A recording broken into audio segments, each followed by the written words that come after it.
Disclaimer: the information and education material contained herein is meant to promote the general understanding and dialogue of GAN's processing.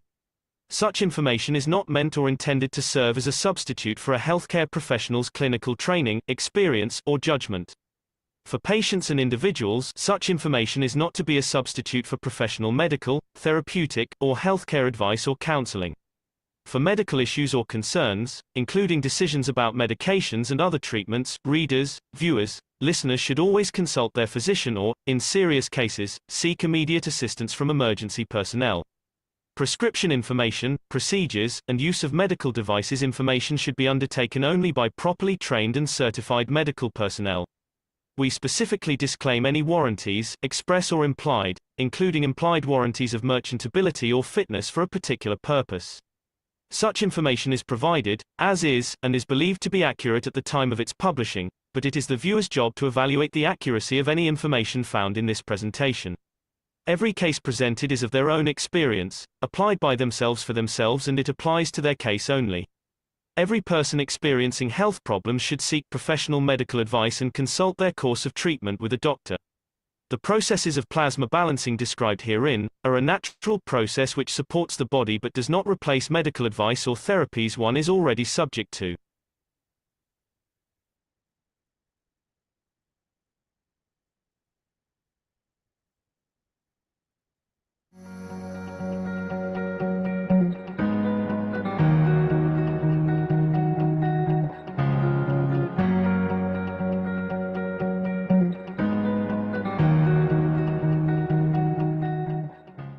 Years ago, I had a daydream experience while awake where I was in the past in the Cathedral of St. Petersburg, and I was in the choir, and I was the bass Pashchukov, and I felt his emotions while I sang a song in Russian. If it was transmutation, can one then transmute in the past, go back in time and see where and how our ancestors lived? Thank you. There are different ways to connect this way. There are, if you've been there, you're part of it, you carry that emotion. You know you've been there, so it's part of it. It's like your DNA. You got a blue eye from the grandmother. But the recording of the body of the man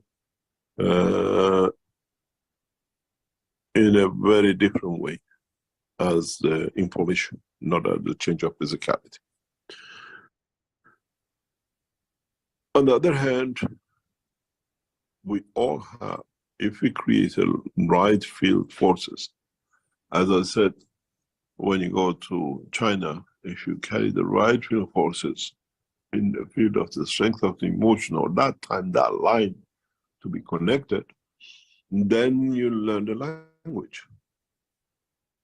You know the emotion. So if you tap into the common knowledge of the, let's say, Russian, and in that the structure fits to the match of a singer in a somewhere, or matches to the ex God knows who, what in Russia, you will see it, because there is a lot of knowledge which we have gained in the tests and trials of past few weeks. We see all of you receive fields, as I explained before in other teaching. It is very clear from what we have. I think, excuse me, take a break. If this is your brain, you have a little bit of, which actually affects your due to spinal cord, and your soul is somewhere here. Your eyes are somewhere here.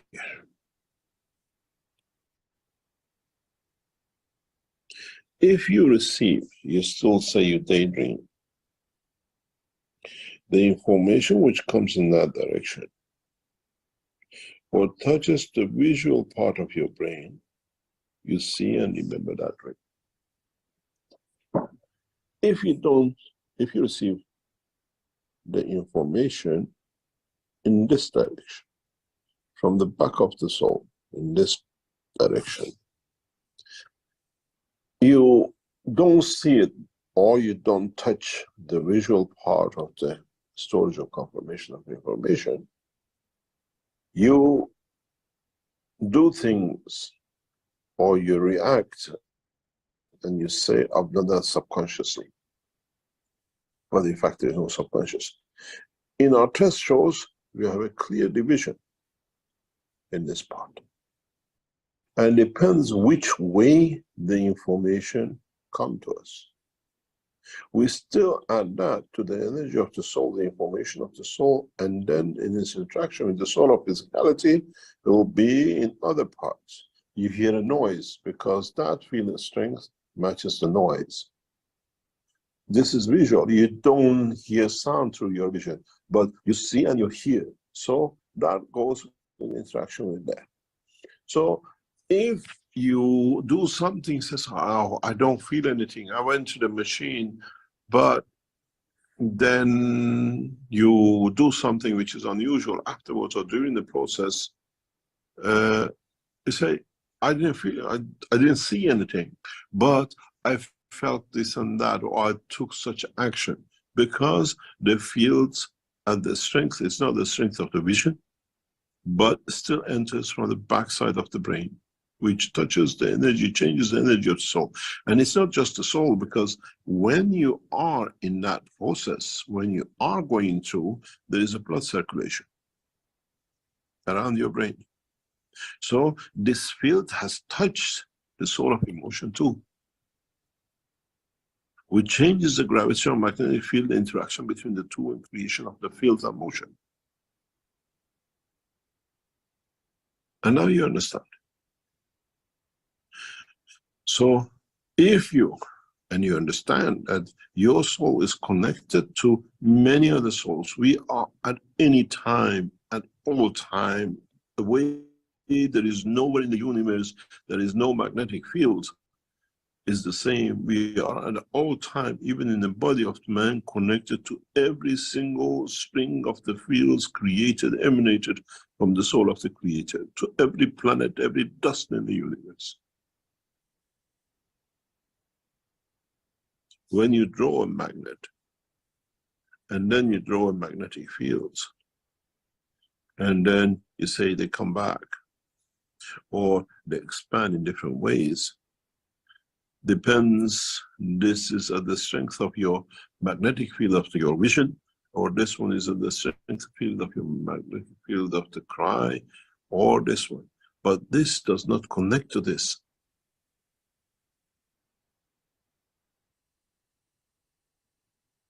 So now we understand this. We had people who came in, they sat in the machine, but then they changed their life. They changed something in the way that something goes on. Oh, this happened subconsciously, or this happened. Why it happened? Because you received in the system that field. You call it subconscious. The only things that most of you remember is something, a field direction, because you enhance the condition of seeing. We ask you, have you seen anything? So you concentrate most of the fields in the strength of the field of the sight, then you see something. Or you see motion, or in the way of your fields, motion traveling or going, interacting with the fields of the system, interacting with what I call magnetic fields we create in our structure. Then what happened? This field which it comes out hits this, you see us blurred, because now you have a field of interaction. Because you still force yourself to look in the book, in a vision. So what you see, do I travel in the past? Is somebody at the same time as you having this feeling is actually singing in that church, that song, Because of the matching gravitational magnetic field, you match. So you could be the only one, who could be another 100 people listening to this chap because his field strength mass is 100. It's the science we have to understand. And once we understand, we can do that.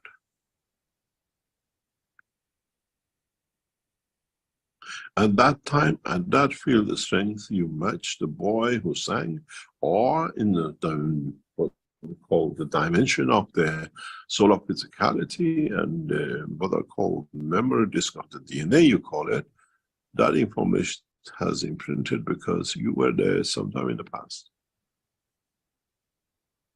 It's the way you go somewhere and say, I've been here before.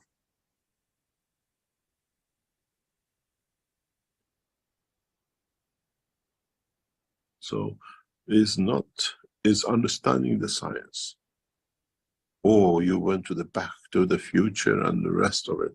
Look at the possibilities. And understand the possibilities. Then you find the true answer scientifically.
Hello, everyone, and welcome to the 512th Knowledge Seekers Workshop here on Thursday, November 16th, 2023. This is a broadcast of the Keshe Foundation Spaceship Institute Education Department and part of the public teachings in English. My name's Rick Crammond, and I'll be your host today. And as usual, we're hosting Mr. Mehran Keshe of the Keshe Foundation, and as we have in the last 511 Knowledge Seekers, continuous Knowledge Seekers workshops, and we're about to engage in another one here today. Hello, Mr. Keshe, are you ready to begin? Yes, good morning, good day to you, as usual, wherever and whenever you listen to this series of Knowledge Seekers of the Keshe Foundation Spaceship Institute.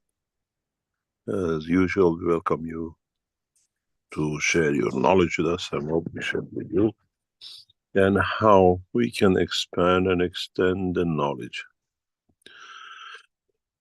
In the sessions which are coming up regarding the transmutation and about the light in the hand, which will be a couple of weeks, I think it was on the 24th of the November, we try to bring a lot of understanding in what it means and how you transfer and you transmute and you bring, in a way, light in transmutation. As I've said in teachings before and other places, is all these tests we do, all these criteria of showing the light, addiction, emotion, and everything else, is to give you the confidence for you as knowledge seekers to attain confidence in what you have ignored during the process of your life.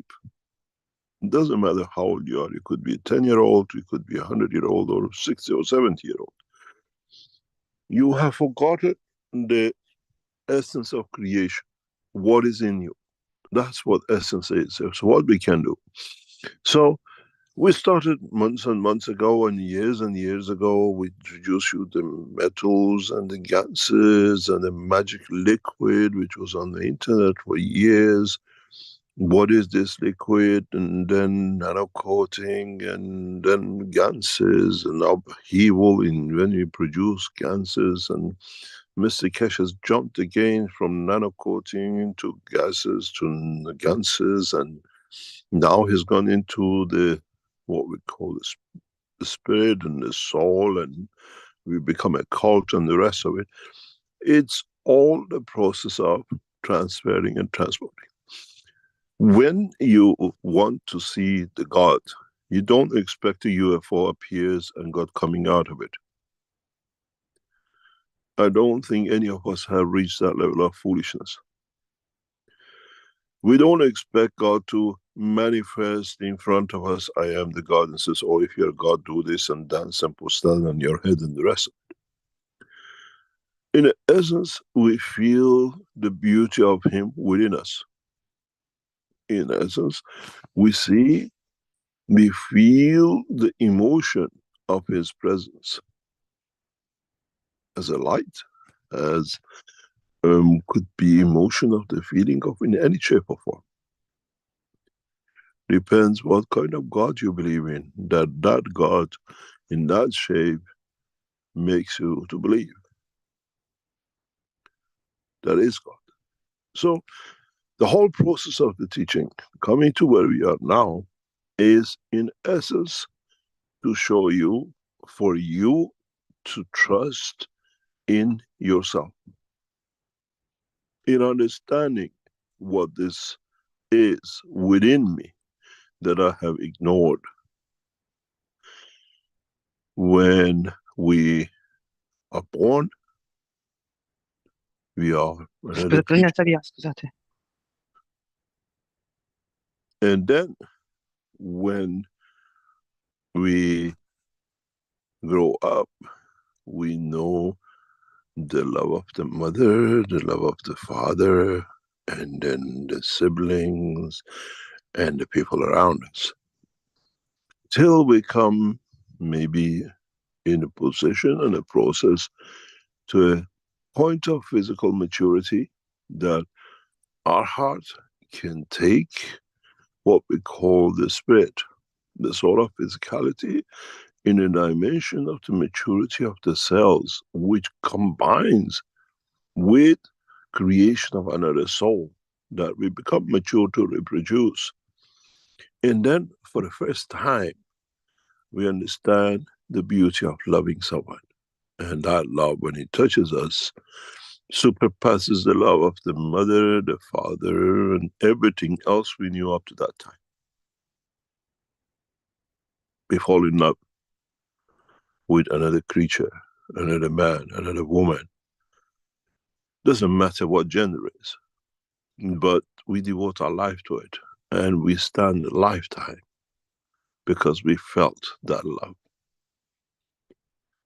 It's the same when we touch the love of the Creator. When we touch that love, when we feel that love, when we understand the essence of the field of it, nothing is compared even to loving the lover. The way when we mature to love another person, and then we fall in love, and the love of parents and the others never matches.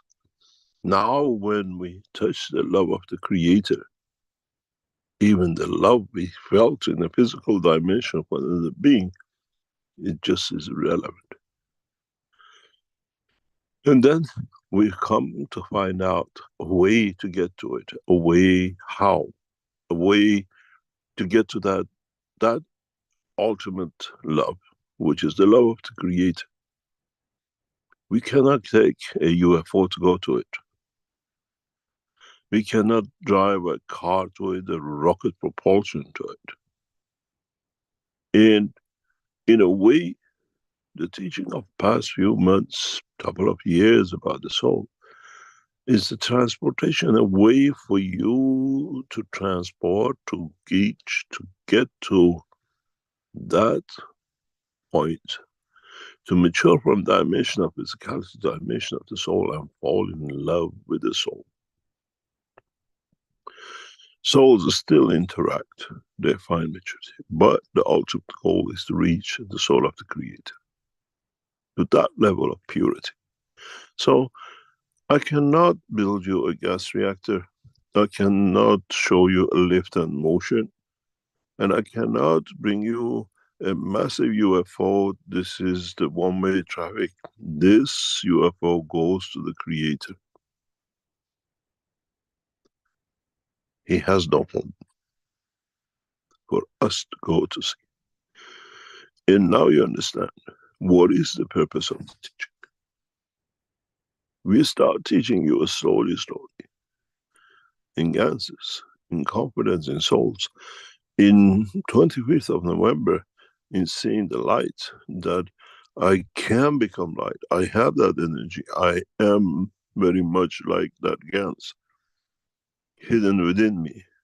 Power that only can manifest itself in a dimension, time, and position, but in essence, as an energy, has direct connection to the soul of Creator, to essence of the creation of the universe. Now, maybe some of you, in the time to come, to understand why we introduced the teaching about the soul. In a way, it's not for you to see the light in your hand. It's not for you to transmute, to go from A to B to Mars, blah, blah. It's in a way, if you can reach that point, gain confidence, understand the work of the universe, this is your ticket to your Creator. But you have to buy the right ticket, and you have to get on the right track, on the right length, on the right strength of the field to reach. That is what we call the ultimate goal of all the teaching. And as I said before, the ultimate book is the magnetic field. We always said we'll write 9 books. The book about the magnetic field is about the light in your hand. It's about the light, it's about the way, the highway, the motorway, whatever you want to call it, the path to the Creator. It's not that where the Creator came from, it's for you how to get to the Creator. And you cannot just go and say, I've did. Maybe a child at the point of birth dies. Soul is so pure that reaches the soul of the Creator dimension of the strength. And maybe a man, as a priest, praying all his life, by his behavior become furthered from the point of his birth backwards than forward toward the Creator, as we see with John Paul. In a way, going further than being closer. Now we understand what is the purpose of these teachings.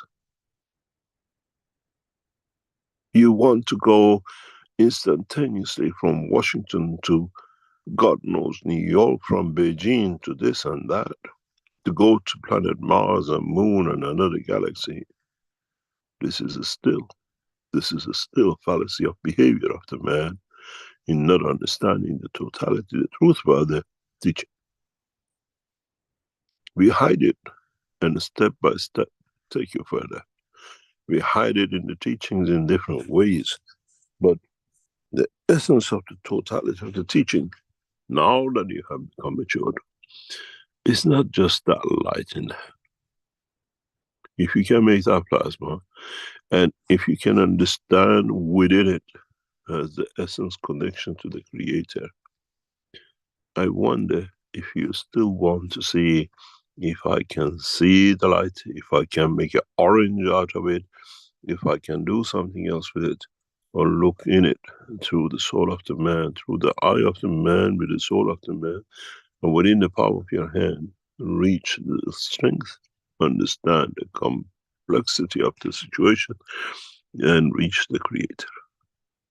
Find a path about the creation. Those of you who are so physical, you still look for the light. Those of you who understood the maturity of the teaching, you find a way to your Creator. And all this needs you to gain confidence. All this needs you to understand the totality. All this needs you to comprehend what everything is. You're like impatient children standing next to mom promising you a cake, and then just wanting the cake. Doesn't matter what does the mom do? Brings the flour, brings the milk and the water and the sugar and the ingredients, and start mixing a step by a time. First, butter with the flour, and then adding the milk, and then kneading it. Then this is what I've done with you from the beginning of the teaching. We brought in bits of cooking. The principle, the whole interest was to go in a UFO and fly and be able not to use fuel. So we produced a flight system, as you saw, and has now become practice of the Iranian defense technology. The gases we used, but hidden inside the gases, we used to release the energy of the plasma in dimension, the strength of the gravitational magnetic field of the. Then we introduced you, we brought another piece on the table while you're watching for your cake to be ready with a nanotechnology. And then we brought that what we call, what binds everything together, like the milk, that it can now become a dough in GANS technology. And now you will smell, you have the odor of, the cake is getting ready, and we call it the soul of the man. But the essence, the final part, is to put it in the oven, to test it, give it the right temperature, and wait for it, that you see it going through its transition and become the cake, which is the reaching the soul of the Creator, understanding the process of the creation. And as the English say, the proof of the pudding, or the proof of the cake, is in eating it, to see how delicious it is. Or, by mistake, mom put salt instead of sugar in the cake. This is the stage where, even through the dimension of the soul of the man, in seeing the light in your hand, you come to understand if you still feel the taste or the sweetness of the cake. Hunger to reach physicality confirmation, or maturity to find between your hand in the dimension of the path to the Creator. Go back to the teachings years ago, when I explained, if you want gold, you create gold between the hand. If you want an orange, you create an orange. But this is just because you are physical.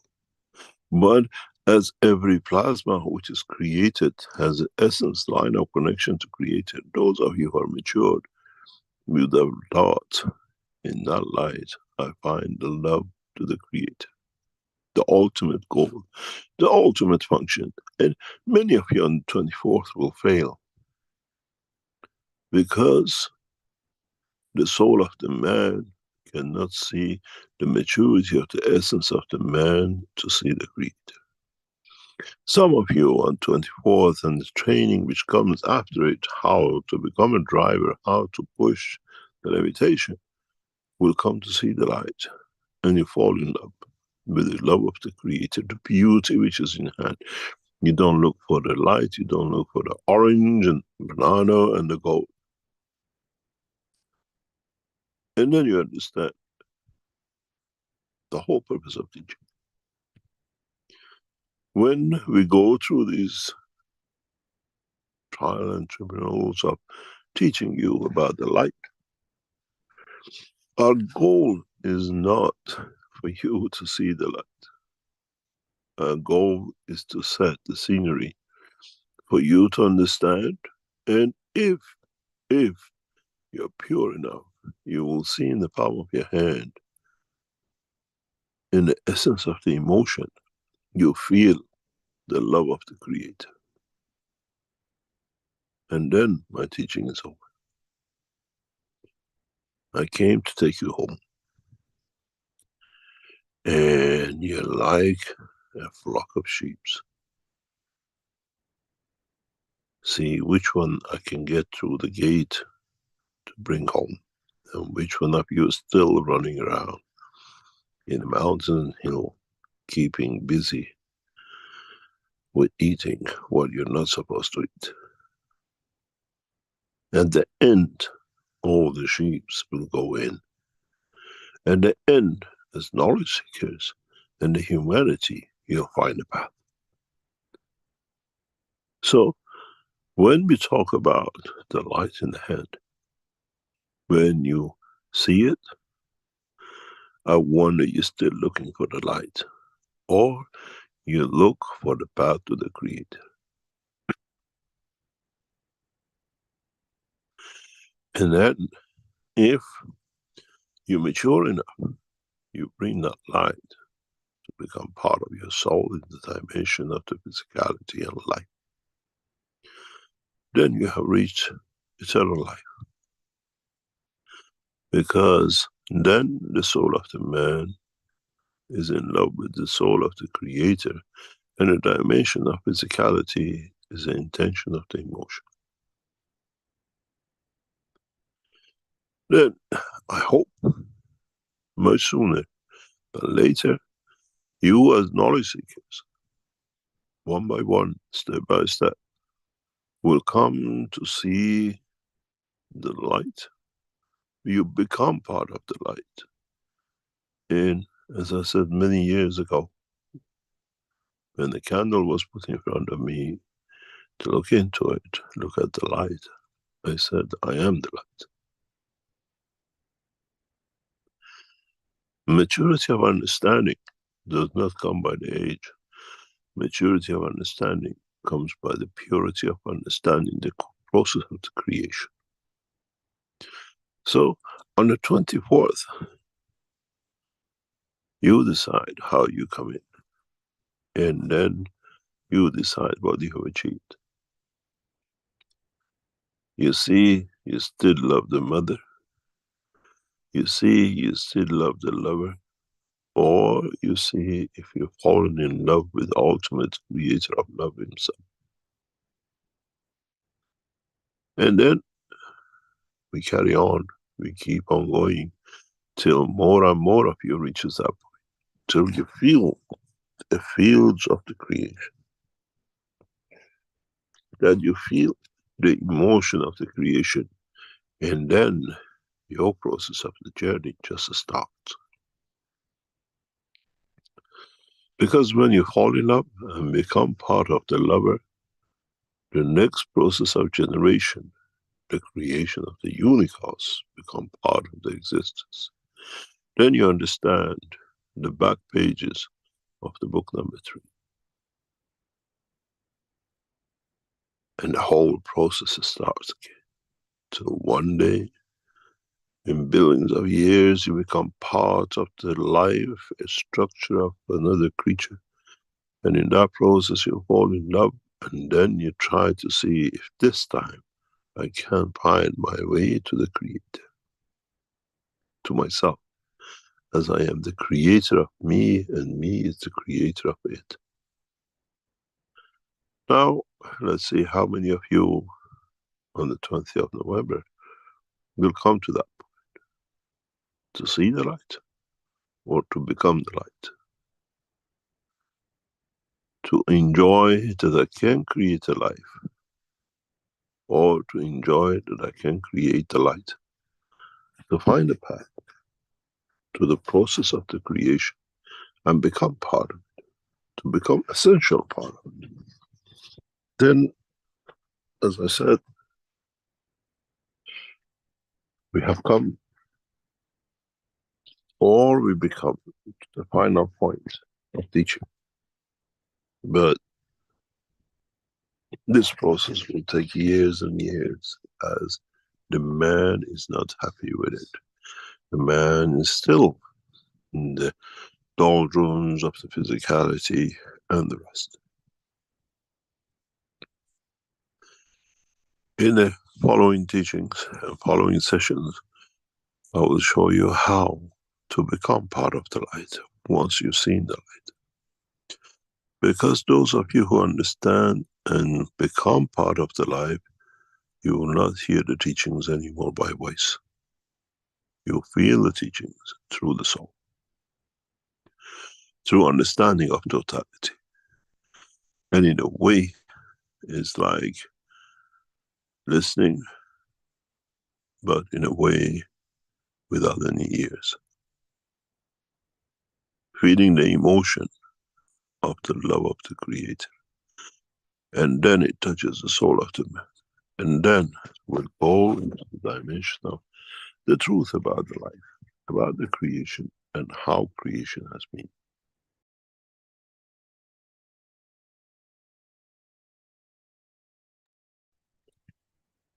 Many of you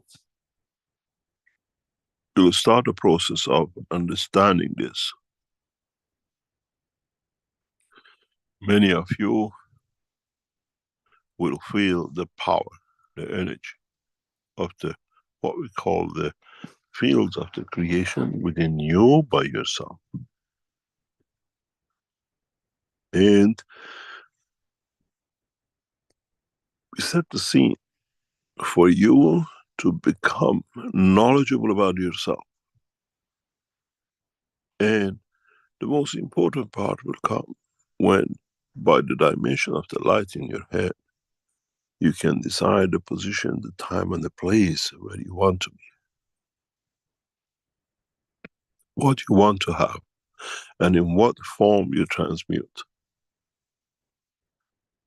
If you understand the working between the soul of the man and the light in the palm of the man, you will dictate the position, the direction of the existence. I want to be in London and hold my lover. In your hand, when you create that emotion, you will be. Does not matter where you've been in London and in that position and dimension. This is how you will never land on the lap of the guy next to him or in between the concrete where he's leaning against. You land within his soul, you land within the dimension of his understanding, and you manifest yourself in the dimension of physicality of his presence. Now you understand where the teaching is about to go. As I always said, when we achieved the first lift in 2008, in collaboration with the Iranian scientists, the question came, what next? We've flown, but we arrived, but what was years of teaching to find a way to produce food. You use it for agriculture to prove it, medicine to prove it, and the rest. But the ultimate goal was to create a complete physical flight system. Now with this is how to create a full system for you to become the traveler of the universe through the dimension of the fields of the universe and your soul. How to travel. How to use the light between your hand and to the end of the universe. Now you understand where the teaching is about to go. And step by step, as we get to one, we show you the next step, that you don't become too hungry and too eager to run up the steps which you have no knowledge of and fall. In so many ways, the 24th of November teaching is the beginning of the next cycle of the teachings of the Keshe Foundation. How to travel from the beginning to the end,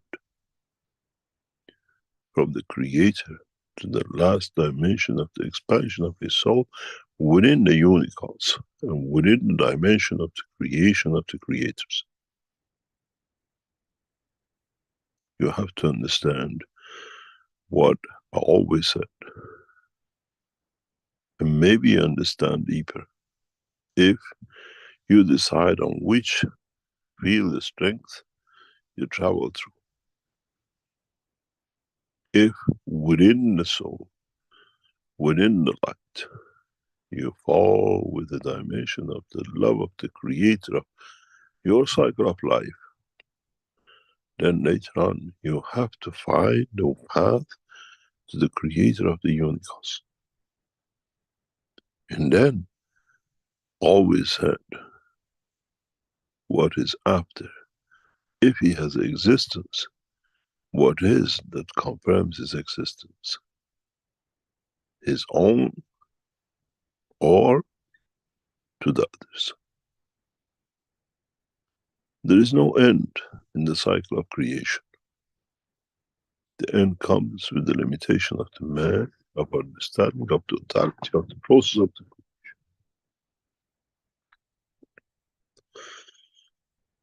In so many ways, as we always said, the love of a man and a woman manifests itself as a child.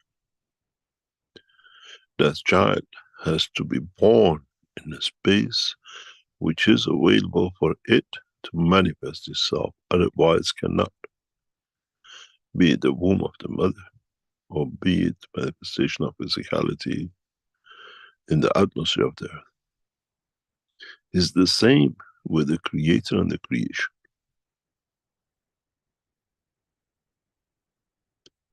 There is no purpose to be alone, but it has to confirm our own existence. And would this be applying to the creator and the creator of the creators, which is another dimension of understanding. How can I love? How can I confirm I'm here if there is no one for me to confirm myself to? And how can I say I can love when there is no one for me to fall in love with, to confirm my existence that I can? I have the beauty of falling in love.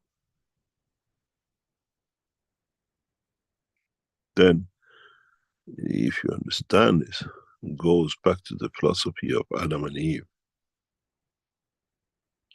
The creator to create, to confirm his power and his existence and his dominion. Without him creating one, he has no way to show. If you have not become a father, how do you know the love of the fatherhood? To love, to share, to understand. And you become that guy who writes a book about how to love your child when he had no child himself. It's the same process. No changes. The process of light in the hand of the man is not the light, but essence of understanding the path through the whole process of the creation, from the creator to its creator, and to the man who was created from interaction of his fields.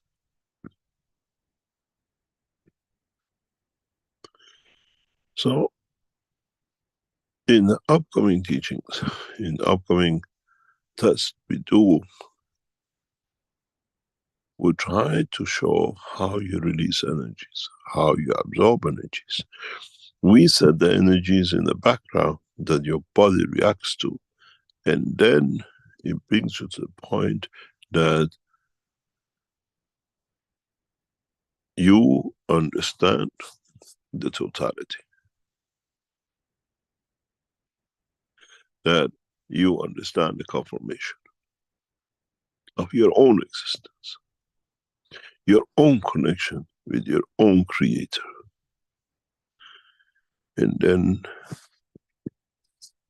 it's for you to understand to what limit, to what extent you will understand the process of your own creation and how this creation will lead to the creation of the others.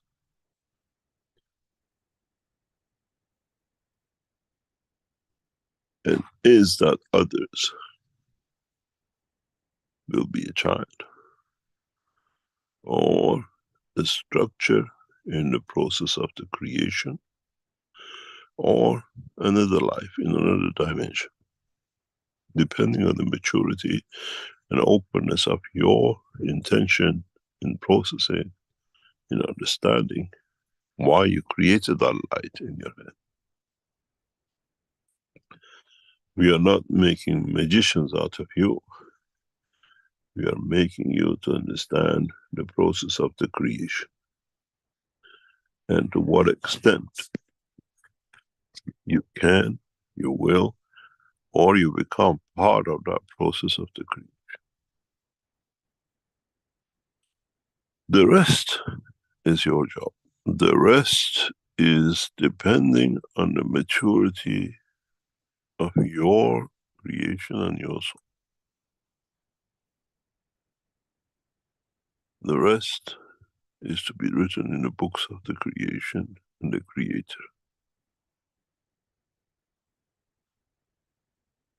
In how you went from the matter state by creating the right environment, creation of the nano and the GANs. Now is the same process, where the GANs was the source of the energies, that you can make whatever you like from it.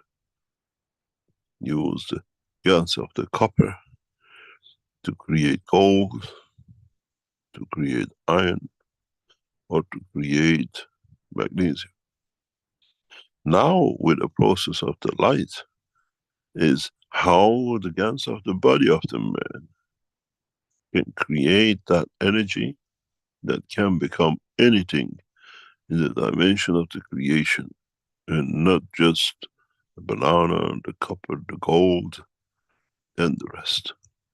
If you understand the power of what is to come, what the teachings is about to go, you will understand man enters into a new dimension of the knowledge that he has never known. We open to you the knowledge of the creation, the door to the heaven of the creation. And once you see that, the way you could change the energy of the GANs of the copper to gold, you change, you find your way through that light, through that GANs of the man, and the energy within it, to every creation and the creator in the universe. The light in the hand, in the palm of your hand, is not just for a game. It's the key for man to enter a new dimension of knowledge, a new dimension of understanding, a new dimension that another world of the creation shall open to man. How man will use the emotion of the soul, how man will use the emotion of physicality to sail through this to the next dimension, all depends on the maturity of the soul and servitude of the man to his creator. And how, to what extent all of you reach the dimension of the soul of every prophet which has come in the past. The maturity of man to see the light. In a way, the light in the palm of the hand is the fire of Moses' song. But what stones shall you steal, and what stones shall you reveal to your own soul and the soul of physicality? This time, you're not stealing it from the tribe of where you came from, but you steal from your own soul and the soul of physicality.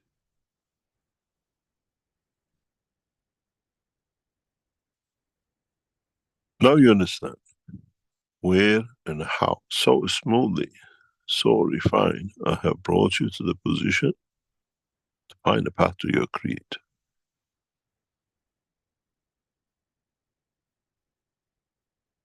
The light in the palm of your hand is not just a light, it's the opening to another dimension of the creation. And those of you who will go through that, you will see my soul in another dimension of understanding which is not open to the man. The knowledge you gain is beyond imagination of the man and beyond the understanding of the present time. And you enter the gates of the true knowledge of creation. As I said, our thinking is the thinking of the Creator. Our knowledge is the knowledge of Creator. And in that process, you have to mature to see, to become detached from the dimension of physicality. Even you use the dimension of physicality to sustain and confirm the existence of the soul of the man that exists in every dimension.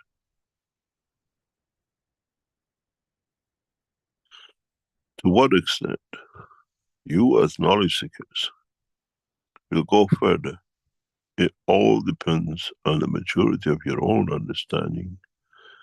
And in this process, there shall be no greed, no privileges, and no one is above the other.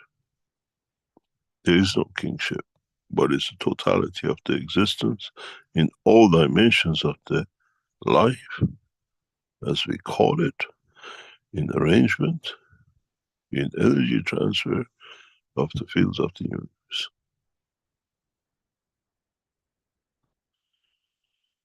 Maybe one day, in a very simple way, through understanding of the light, you come to understand more, where an artist uses the mixture of the paint colors to create a new color. Then you understand through different colors of the strength of the soul in interacting with each other, you create new souls of the new dimension.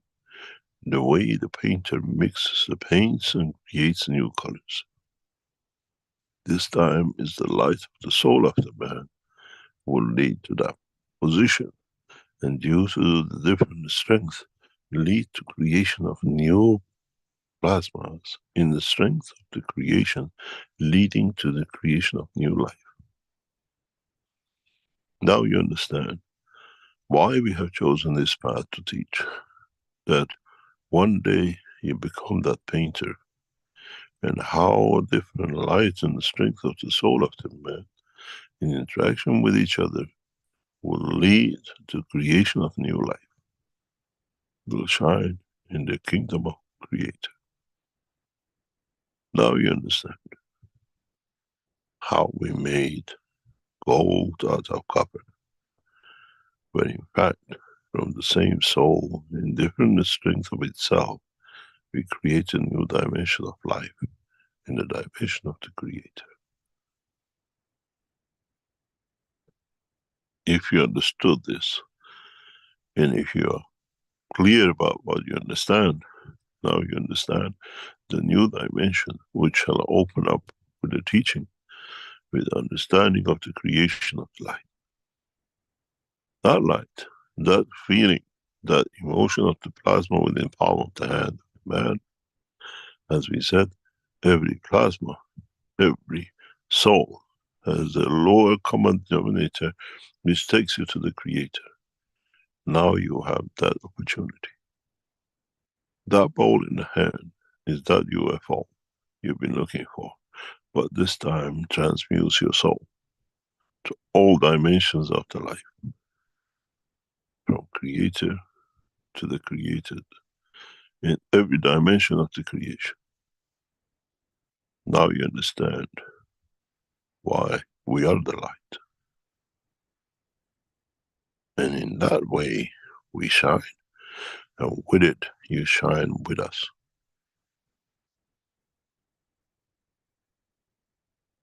This is the purpose of the teaching. Opening the new chapter in the knowledge of man. Opening a new chapter in the understanding of the creation. Opening a new chapter for man who was looking for UFO to go to Creator. Now he find out within him, he has access to it.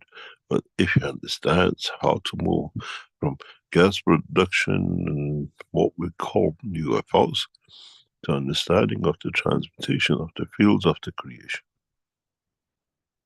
one day you knowledge seekers will understand who you've been listening to and who's been the teacher. One day you understand the rock of physicality has no meaning, and in that we can change any time. As we change the color, we change the interaction of the two colors of the soul, but essence is the same soul, and then manifest in the name of the Christ, the Moses, Muhammad, and the rest. Depends which light we shine and which light we mix. Then you understand the whole essence of the creation has been for man to reach the point of maturity of today in what he sees as light within his hand. As that light is, as you said, and is in writing, is the gate to the heaven. And heaven is understanding oneself and the path of that man to his Creator, that soul to his Creator. Does not matter if you're a man, plant, a dog, or another sense of life in the creation and in the cycle of the Creator. I hope you knowledge seekers listen to this teaching as many times as you can, and every time you'll come to understand what was said. We finish with the past and we open a new door for man to enter.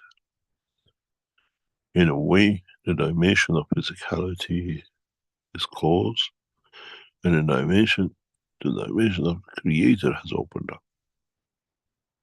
We're still teaching both languages, as I always said. It's a little village and one teacher.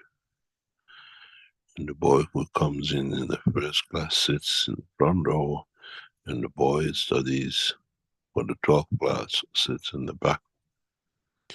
And the teacher teaches both. One to go to university, and one learns the first alphabet of life in the same classroom. But this time this classroom is a village of earth, and it's 9 billion inhabitants and its creatures, and the rest of the creation in the world of the Creator. Maybe for the first time you understand the voice of the man, in essence, is the light of the Creator. It's for you to understand what this light enlightens within you by the knowledge of the creation. Try to understand what the light means. It's for man to enter a new dimension of knowledge. If you're looking for a light you want to show you're a magician, you're quite welcome. If you're here to show you can create materials and hold in your hand, you're quite welcome. And if you understand that light is the gate to the line of the understanding of the process of the creation in the cycle of creator, then a new cycle of knowledge starts. In a way, man is mature to go through that point. And now is the time.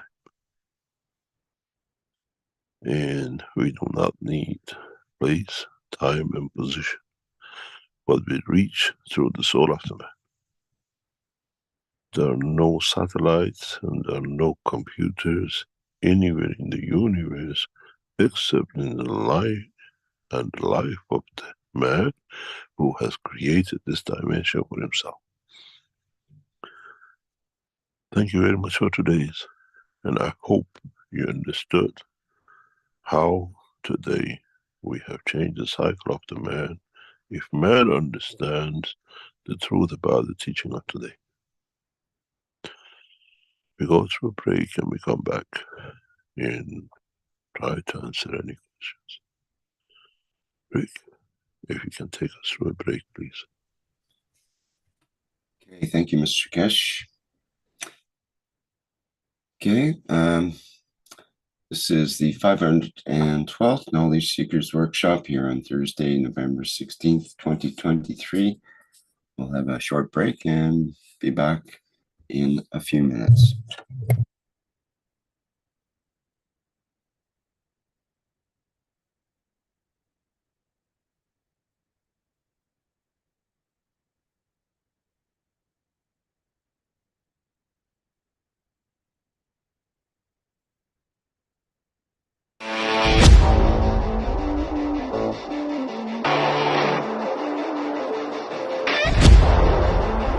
The new Vertical Enhancement Spaceship Unit.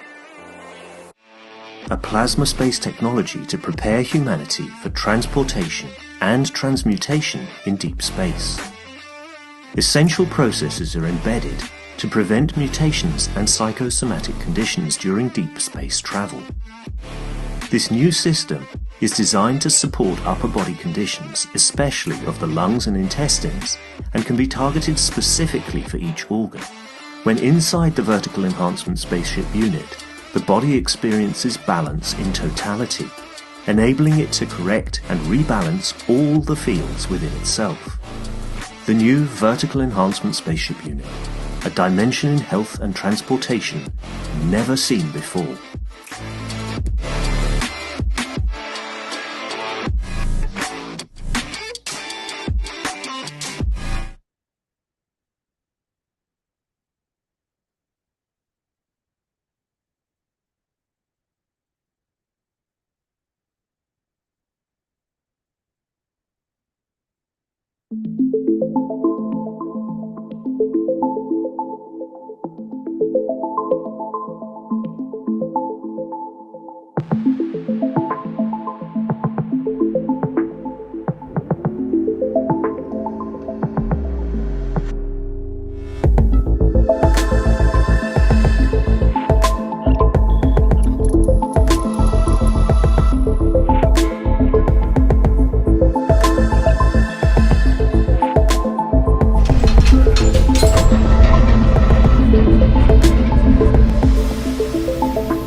The revolutionary new Flight Enhancement Spaceship Unit is due to be launched in June 2022, and in the same year is expected to fly passengers into space, to the moon and beyond for a day or even several days at a time. There is no need for the Flight Enhancement Spaceship Unit to carry food or medicine, as it is equipped with the latest space technology for transportation, transmutation and deep space operation. This extraordinary breakthrough technology ushers in a new era of travel without the need of fuel, food, or medicine, even during the longest excursions into deep space. Each spaceship unit has a 4-passenger capacity for long or short duration flights and has the capability to travel between cities on Earth in a matter of seconds to minutes, depending on the distance and speed.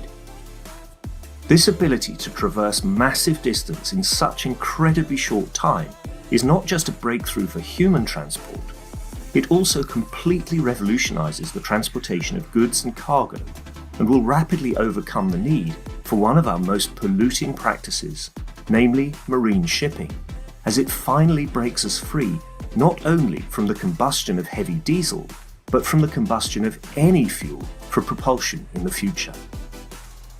The Flight Enhancement Spaceship Unit, a new paradigm in space travel, space medicine, and space technology.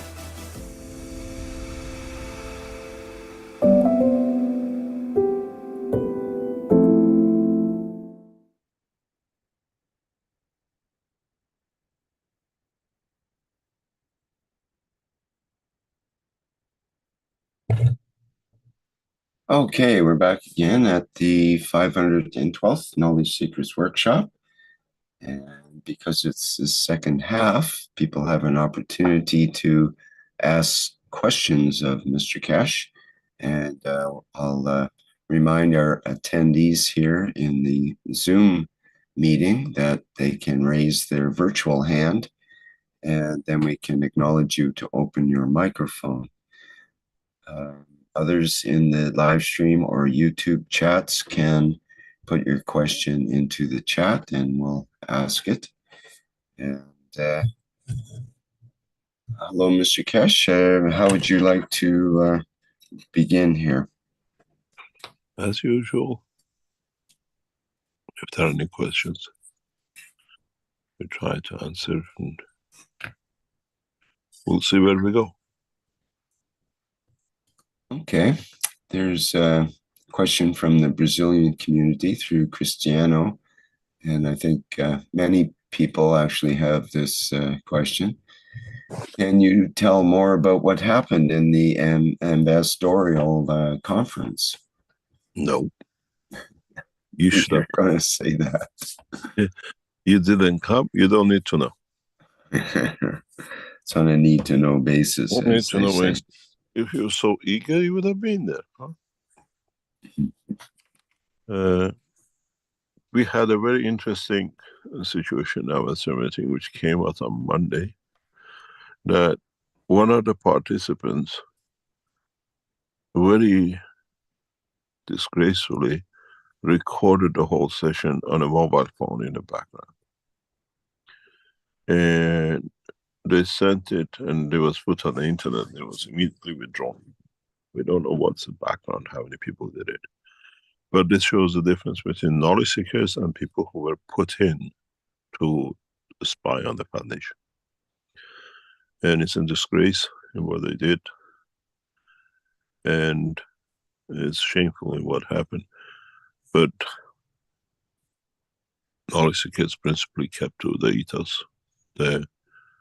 You got to understand, American administration, as before, bent backwards to stop this conference. Threat, cajoling, and everything else, they stop, try to stop. But now, a few days away from the conference, and with a limited number of high commissions and people from the embassies turned up, we achieved more than ever we thought, and actually given us a huge strength.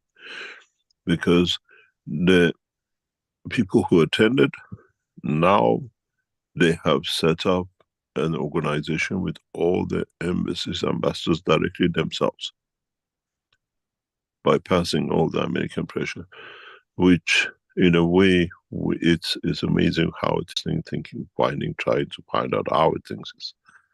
But the outcome of it, because immediately the day after, 2 days after conference, they got in touch with us, and now a massive process has started. It's literally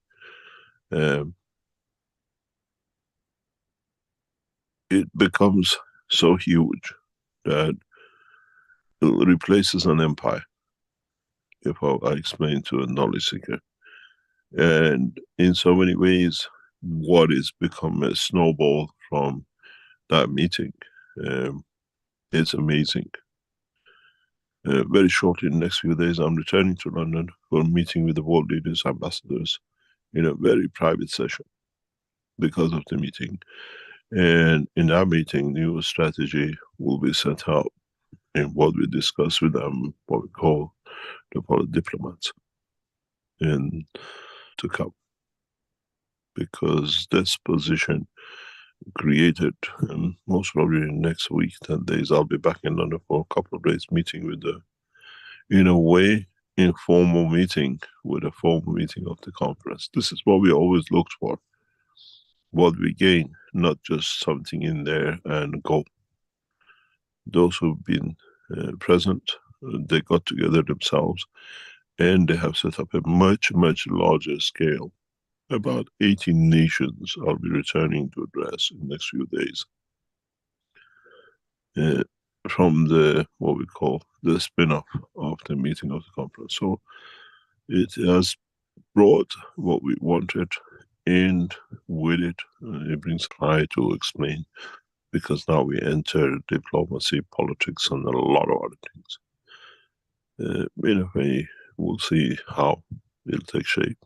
And prior to my return back to Beijing in the next 2-3 weeks, we will conclude this, because we have to bring it all together as a package for our work in China. It was very nice. Very few who dared to come. And we saw, especially those who tried to defy it, presented themselves, they were there, sat in the back, didn't come to the front. And it was very nice. We achieved more than actually what we would like to achieve on the floor. We achieved outside, but those who came on the floor. And as I said, in the next few days, I'll be returning to London for a meeting with the world ambassadors in private, but a very large number of them. And it's organized by them, because when we try to do it from outside, it's all the pressures. When they organize it themselves from inside, it's a different story. And I thank especially Carlos, who relentlessly stood and sorted everything out for us to be done, for achieving such a beautiful success, such a beautiful outcome. The success is for humanity, not for us. Any other question?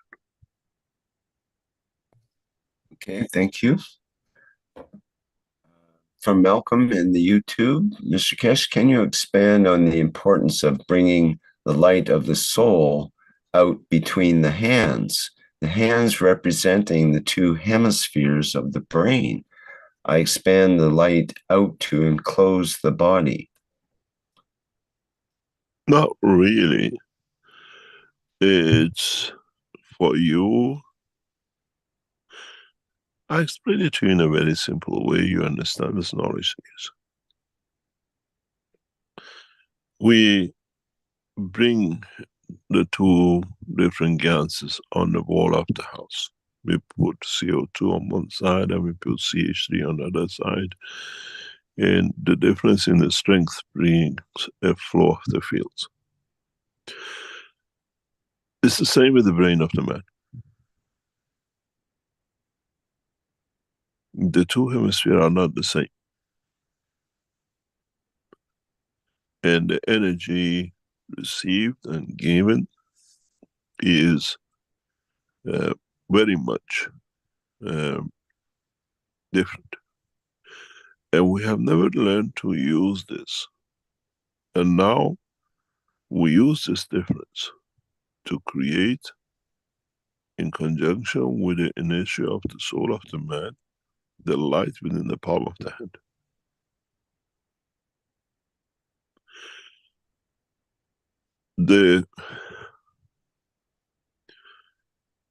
If you look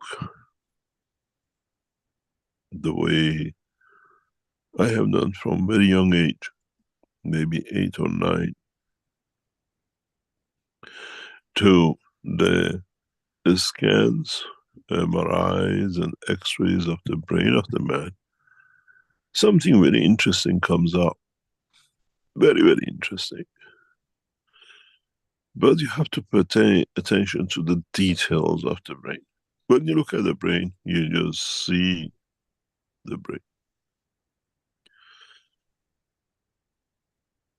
When I look at the X-ray or MRI of the brain, I don't look at what doctors look. I look at the shape of the brain, the distribution of the mass on the left and the right side. On a gap between the outer layer of the brain, the tissue and the skull. I look at how the left side in comparison to the right side sits. How the distribution of the mass dictates the distribution of the energy. When you look at the scan of the brain, you look at the layers and you see how the left side's composition is compared to the right side. And how the totality of the fields is. You'll find out, strange enough, usually, the majority of the time,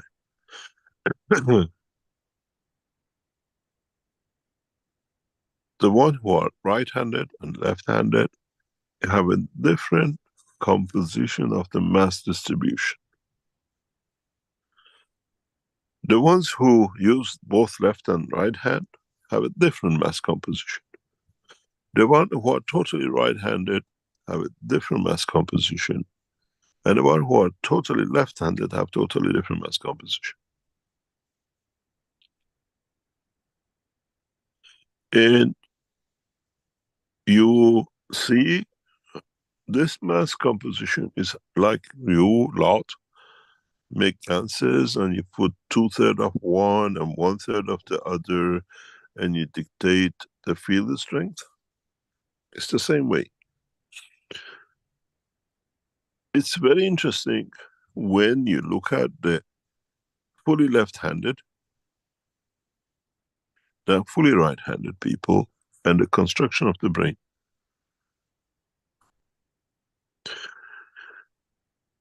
You will see different nationality have different brain composition and construction. The structure of the Chinese is different than the Europeans. The structure of the left-handed Chinese is different than the right-handed, left-handed European. And all these creates a flow. All of this creates a specific emotion.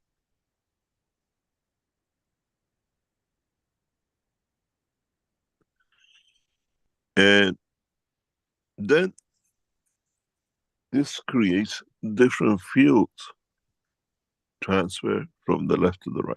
Let me explain to you for you to understand fully. If you're right-handed, totally, you write with the right hand, you shake with the right hand, you give everything with the right hand. If you're left-handed fully, you write with the left hand, you cut with the left hand, you do everything with the left hand. But when it comes to shaking hand, you shake with the right. Have you ever seen a left-handed man shaking with the left hand to the left hand of the right-hand man? Then you understand how fields position how polarity and energy transfer works.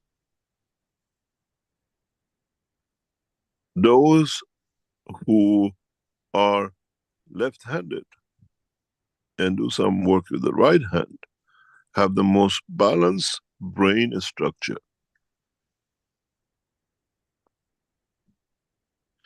Creating light for this group is hugely difficult. They're very stable because in their brain, everything has a position. The most awkward one is the ones who are left-handed, totally, but shake hand with the right hand. These people, when they want to create light in their hand, have to approach it totally different way than if you are right-handed and you do everything with the right hand, which is majority. This is where all the mistakes comes in production of the energy and the behavior of the man.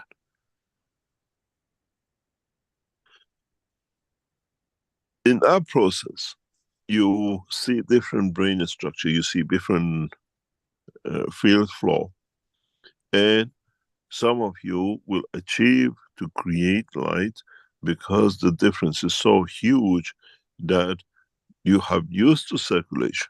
But when you put your soul, when you put not the vision, but the soul to interact with the field in the palm of the hand, you see the light in your soul. You do not see the light with the vision. You can even close your eyes. People around you will see the light in the hand.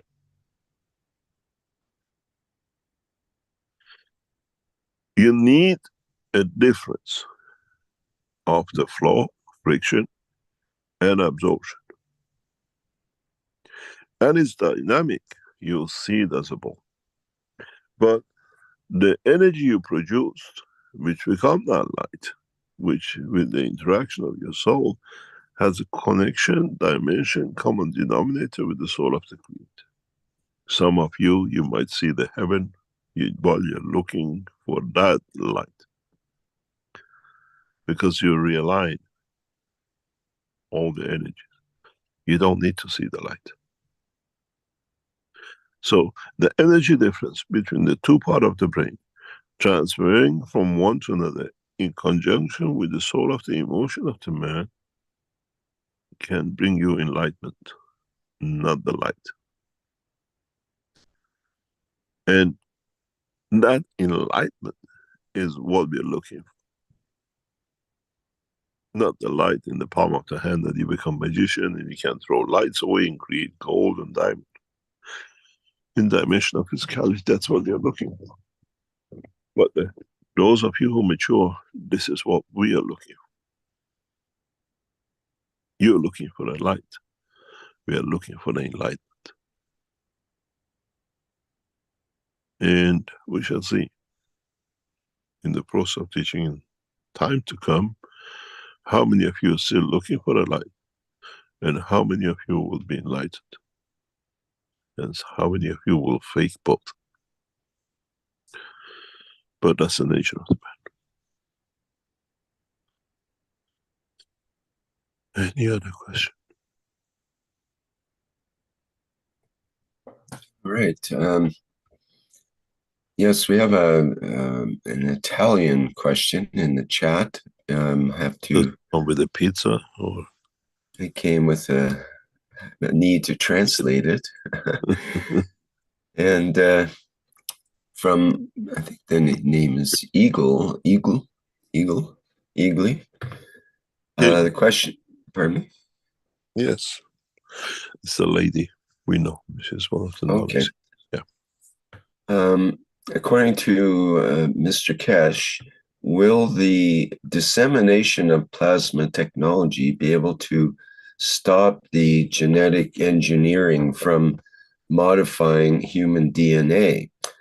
Apparently, they have demonstrated that DNA can already be modified in the human embryo.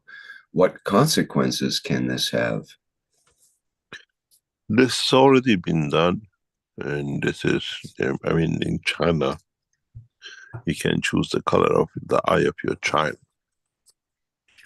in China, you can, or in the processes.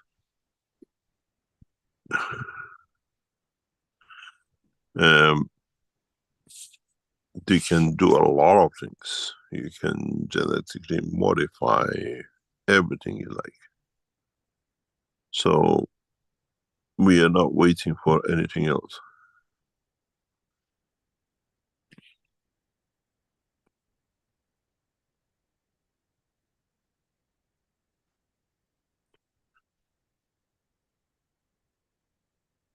And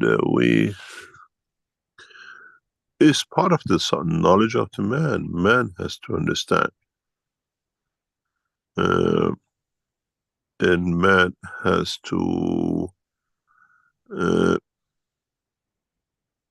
comprehend every part of it.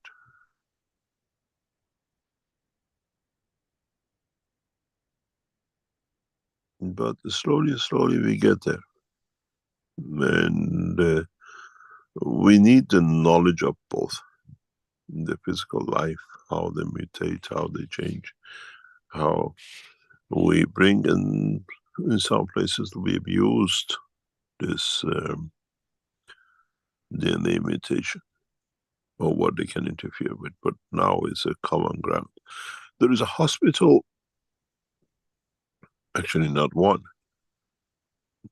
a few hospitals in one of the major countries in the world where the minimum entry to the hospital is $1 million. The hospital will not accept you. That's just to enter the hospital. In these hospitals, they do a lot of stem cells, gene modification, because the prince so-and-so wants to have a blue eye, blah, blah, blah. And in a way, the elite have become the guinea pig of science. And we will see a lot of things. They do a lot of things for these rich people to find a way to get rid of the, especially comes out of the pocket of the Saudis and Middle Easterns, where we see repetition of the diseases. We see a lot of Jewish, we see with this. It's not so common in Christians and the other side, but the Arabs and the Jews are spending huge amount of money in these clinics in these countries to modify their genes, the DNA, because these are over centuries. Cousin has married cousins and cousins has married cousins, and so they have built up genetic defects in them. In a Jewish religion, is the only way where the uncle can marry a niece. I mean, you can marry your uncle, and it happens quite a lot. And in a way, if you look at it, you carry your default of your grandfather exactly directly into the child you bring. This is why we see so many demented people in Jewish, like the Jewish leadership. They come that way. And now some of these are horrendous, creates horrendous conditions. They couldn't do anything. Now they're spending millions and millions in these special clinics with the stem cell, and all of them, 90% of them with failure, to change the DNA in the inheritance. Because you have to understand, forever cousins marries cousins and blood gets no, and creates a lot of what you call disorders. Yes, they manipulate. They're working very hard. And if you have $1 million to go in to start with, you can go and become, what do you call it, the guinea pig for testing of the new mutations of DNA tampering. In the future, when the knowledge of the plasma will come in and we understand more, is, as I said, new sciences will appear. New conditions will appear that we can overcome these things through RNA. that we modify, which is the correct way, the DNA, not tampering with DNA direct. But that's time to come. In the structure coming up, we'll look into this. And the new technologies will be introduced. We just got to have to wait a few moments. Mr. Keshe, Jefferson from Brazil had a question that's related to what you're saying, I think, but perhaps it's on a different vein, which this question is, he says, on one occasion you said that when a person commits a crime, it may happen that a descendant of that person suffers the consequences of their ancestors' act. I would like to understand why the descendant has to pay for the actions of his ancestor. Is that related to the RNA and DNA? What do you mean? Different? What do you mean? Can you read that again? Okay. You mentioned on one occasion that when a person commits a crime, it may happen that the descendant of that person suffers the consequences of their ancestors' act. I would like to understand why the descendant has to pay for the actions of their ancestor. It's a long term, it's a balancing.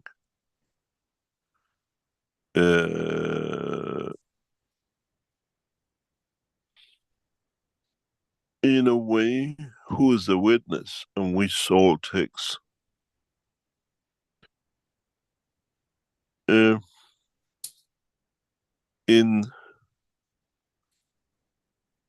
We see, for example, this is a real example, it's not something theoretical. We see daughter-in-law causes the death of the mother-in-law through hate, which is very normal in Indian and that part of the world.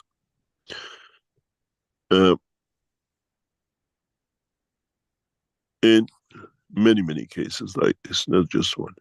The daughter-in-law, because of the whatever reason, causes, usually drop the mother-in-law in what they call oven, the tanur, because they cook on the floor or to make the bread and whatever, and mother-in-law dies because of the fire. Later on, not much longer later on, we see the child of the daughter-in-law, which is a grandson or granddaughter of the grandmother, dies by the fire. And they say, the way he came, the way he goes. And at the same time, we see the daughter-in-law goes through a lot of things with burning and the rest. I had to face this and explain this. And we've seen in other cases where people close their ears for somebody gets hurt because there's a benefit into them or for them. And we say, what's the purpose of the grandson to die for the daughter-in-law to be punished, as we call it? But we understand the balancing. We understand where you create a pain has to balance out the pain. But is this the way the creation is done? Will the offspring pay the crime of the forefathers? In essence, that balance does not have time and position. In essence, where the field sits, the time and position is dictated. So what we see, what you say in generation to come, for us is years and decades, whatever. For them is what you call 1 second. It's just you move a magnet, the magnet moves. But then the others have to accommodate for that moment. So how fast that moment comes for us might be a century, next generation And in a way, the soul balance, because you created that condition, so everything else is. The beauty with us, creation, with human or whatever, is that we have a dynamic soul. Our soul is not sitting there as a soul. Every event in the cycle of our life, emotion, or physicality reflects in it that it transfers to the bigger screen and then it comes back to us. This is something knowledge seekers have not understood. Mankind have not understood. And when you understand this, you live by the test of Mitra. You don't even think wrong, that you might talk wrong, that you might do wrong, that it creates wrong something else, and then the soul has to adjust for it.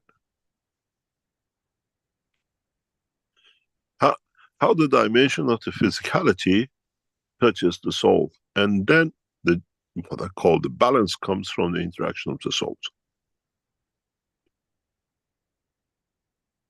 Once we understand this, then we'll see what it means when you do something and then it goes to the dimension of the next generation to pay for it and whatever.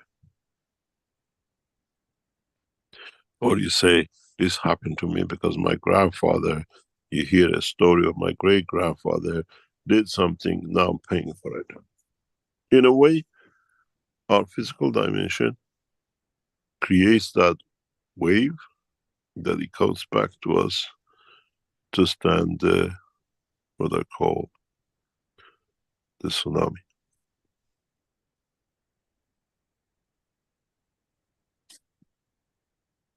Put magnets on the table, which Rick does quite a lot of them, and just move one magnet and see how the others move.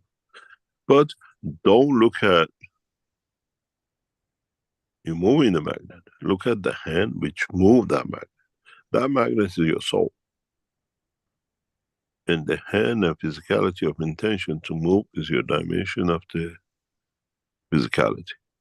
Then you understand. How long will it take for everything to balance?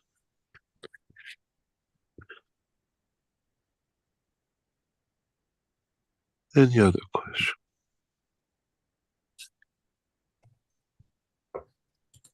Okay, thank you, Mr. Keshe. Let's see here. We have a couple of questions. Well, first of all, there was a question from Utah regarding the event on the transmutation of light. Will there be translations on that date? As usual, yes. Depends if your translators turn up. Yes. Now, moving along, Salomia has a question in the Q&A here. Let me just before you go on to that one. We had a number of Germans in the last week meeting, and in the what do you call it, in a conference. As we go now to China for the third session of the conference, we open the door to a large number of Chinese. Chinese can attend the conference in China. We're trying to sort it out for February. We will bring in translators. And now I realized in the week teaching in London, we have Germans who understand half of the teaching, but we try to remedy this in the what they call Chinese conference. The Chinese conference will try to increase it to about 1,000 to 3,000 people. All Chinese, majority of Chinese who want to come will expand this. It's all how we negotiate with the Chinese government. That Chinese could not come out to other conferences and the rest. This time we go to China, Chinese can travel within their country. So the number of Chinese in the conference will increase. Once we get the okay from our negotiation with the government that we can run a conference, we try to accommodate at least 2,000 to 3,000. And the translation will be simultaneous. The outside China delegation will be very, very nominal compared to what it is, but we still try to create a position of translation that you benefit by all of it. In the we need to do so, and with most of the teaching, most of the what we call the sessions we have on Fridays, like this light one, we have tried. We brought translators for, or then what you call knowledge seekers. What do you call it? Always are there to translate. We have to understand the essence of it, even though some of our translators, we call it A, they call it BAA, whatever, and totally change the translation themselves to what they think it is. And when we talk to the people, say this is not what was translated. And so, yes, we try to bring translators in, and as usual, the translation is done in the beginning of the session, and we go through the whole session without any translation. We don't interfere, especially in the past few sessions. We just explain what's going to happen, and we go to 2-3 hour sessions of no talking. There is no need to talk because we control everything in the background. In the light session, there'll be a small translation in the beginning, but everything will be handled by us in the background to create transfer of energy, and if you can benefit by it, to actually create that what we call enlightenment.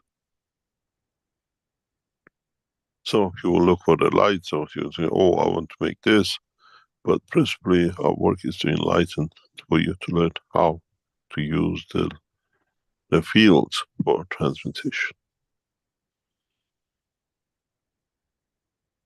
Any other question? Okay, from Salamia in the Q&A here, in the Zoom call. Could China initiate a peace Magna Carta, a universal declaration of peace? Yesterday's SUA's president and China's president meet in Los Angeles. Did they talk about peace in the Middle East and Ukraine? Are they interested in peace or to sell the military weapons? Thanks. How can we change it from our sole positions and also in a diplomatic way? Has any of us been in that meeting? Do we know what they talked about? You got to realize China will become independent and can dictate its terms when China can self-sufficiently feed its nation. As long as Chinese import 40% of the grain and 70% of the cooking oil, does not matter how mighty military they become, the guy who holds the string to the food will dictate Chinese outside policy. And this is part of the Keshe Foundation work, to spread the technology to all the nations, that this control of the man's peace activity, controlled by the villains of the nations through arms, can be stopped. A lot of nations don't want to spend on arms, but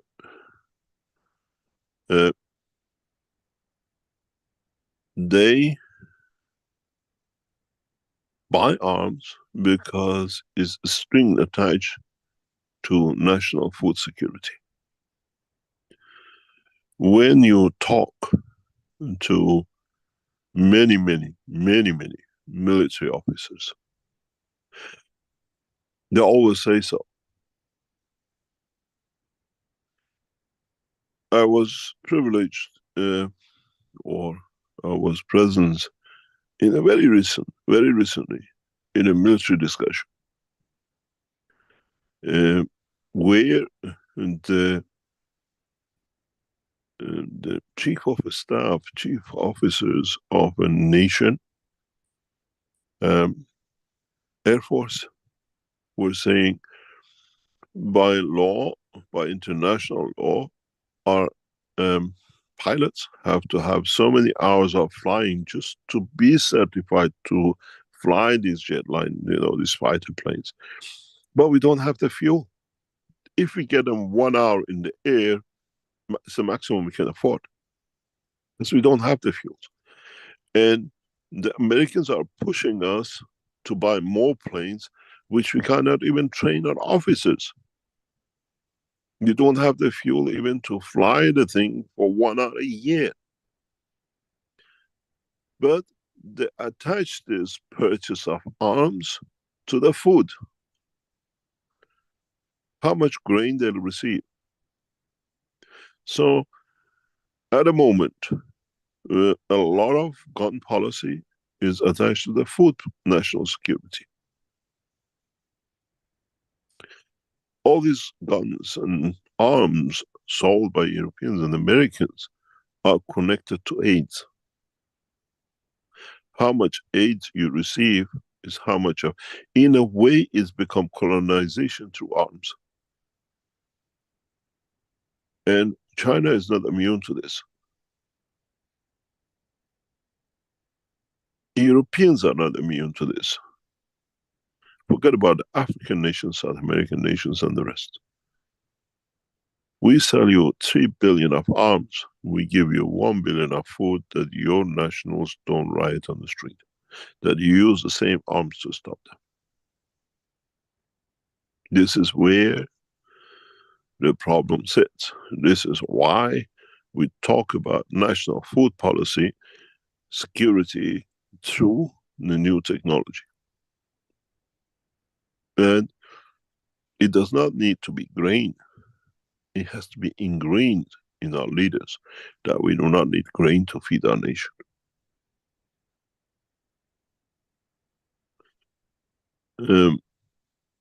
I don't go into depth into this because in a coming up future, you understand why.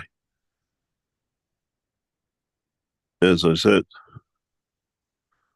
I'm sure one of the knowledge seekers who knows who they are listening. They can tell you that the fear of powerful nations of the world, according to what they convey to us or our people around us, is Keshe is becoming a nation and it's becoming a powerful structure. That's why many nations don't like to work with him. But it's come to the point, you don't work, you stay asleep. You don't work with Keshe Foundation technology and try to duck and dive it. Sooner or later, somebody ducks and dives you. And as they said to our knowledge seekers, he's becoming a force. And governments don't like to work with him because he's setting up his own nation. You knowledge seekers have not realized what is coming to motion. And what is to come. We don't ask for any, what you call, finances, pay us millions or whatever. You provide millions, we work with you for your nation. And this is where we win. This is where the knowledge is winning over diplomacy and politics. China has no way to escape this. The end of the day, what we call the string attached to national food security dictates in the background how much you can talk. And when we come to the point that only full national security can be taken out of the equation, the disarmament will come. And this is how the West is selling arms. This is how nations stay food secure. Because you buy arms, you don't agree with the world peace, then we give you food.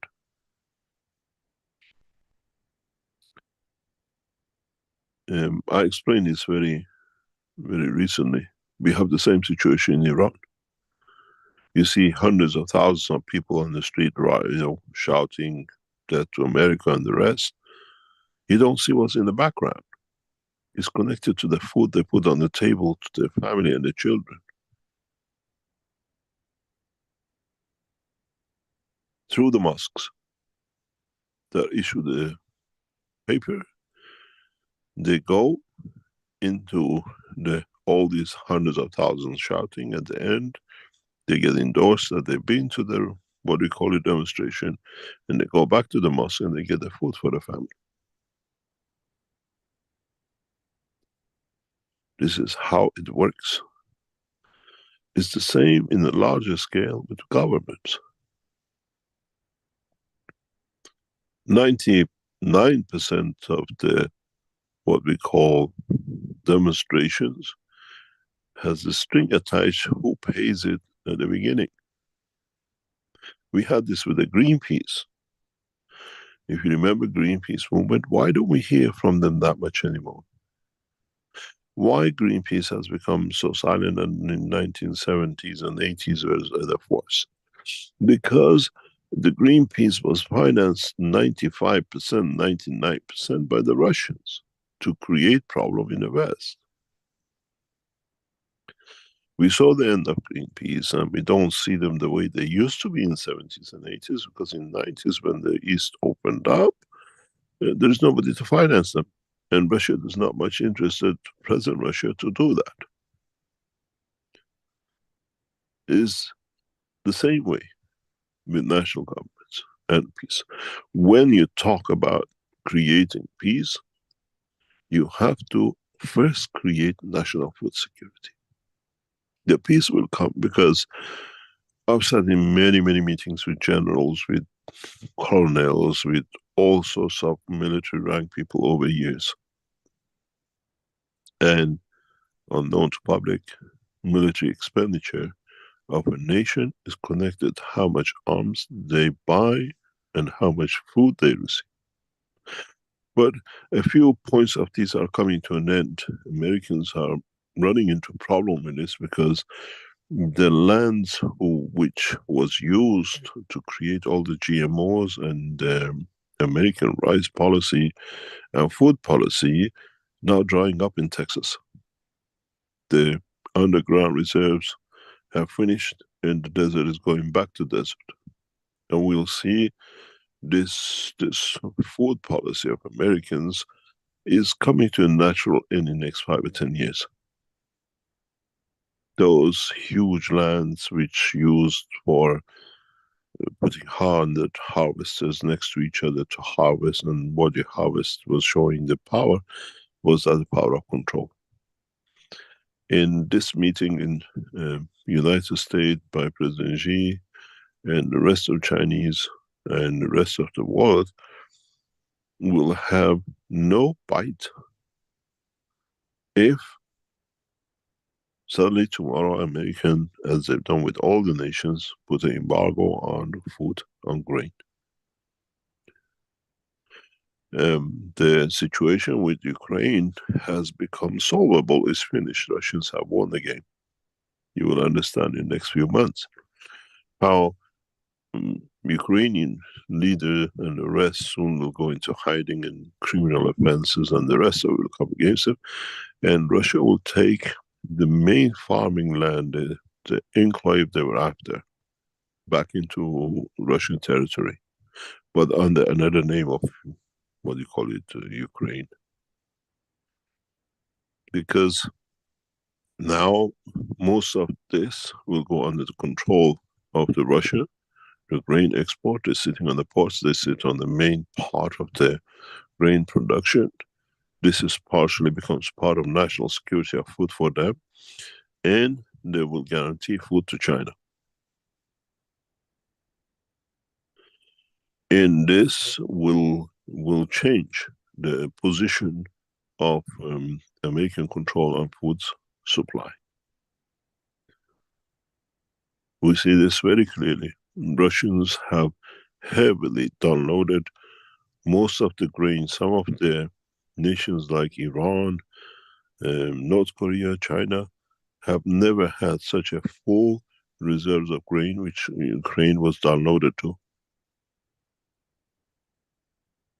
They're emptying the silos.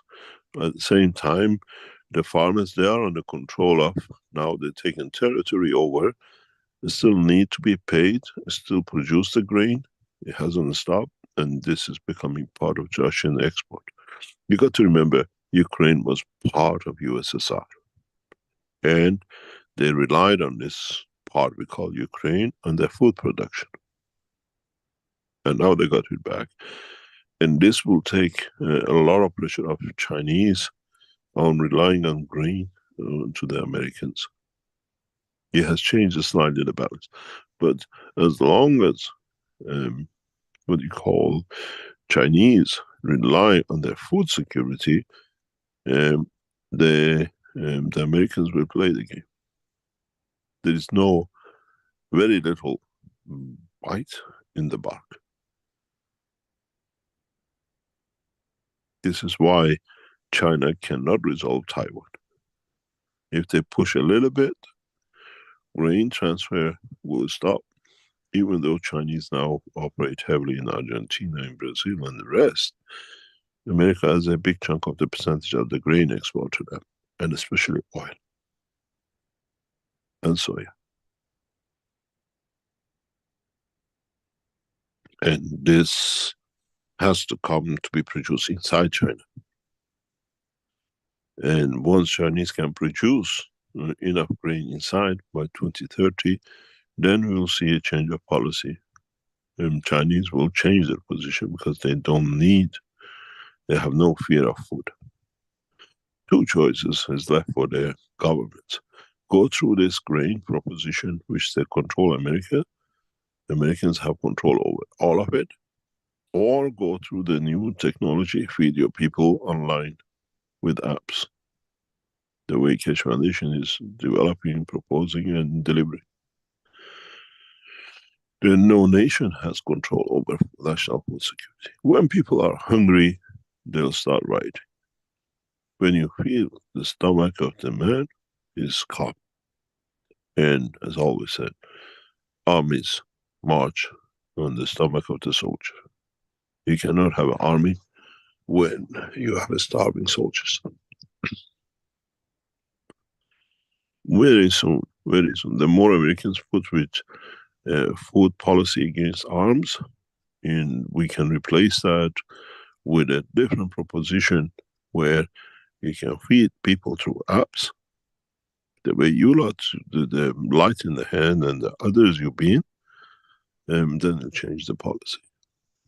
Once we secure food against arms out of the hand of the Western Europe and Americans, we'll see the beginning of the what we call world peace. And this is multiple sides, which we are extremely working hard on, even though we still support with the grains and the rest. You have to understand overall structure, not just bit by bit. And China knows this. And a comprehensive agreement is part of this world peace. We have to make African nations, we have to make China, Central European nations, some of them, and what you call East Asia, through feeding through apps.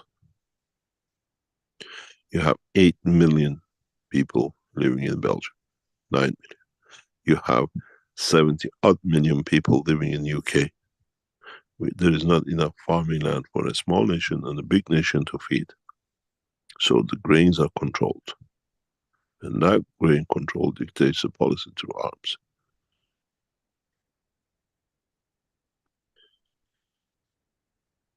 you show your shelves are empty, your people will go on the street.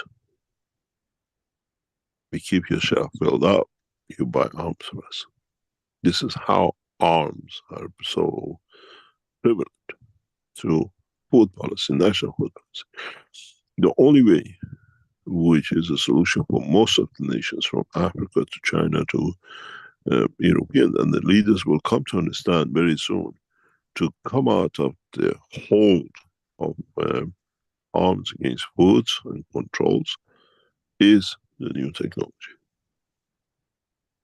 The way a lot of you have tasted the banana and the rest. The way we get the zinc and copper, we produce gold. We can produce food in waters and everything else. Knowledge have not understood the strength of the technology which is on the table.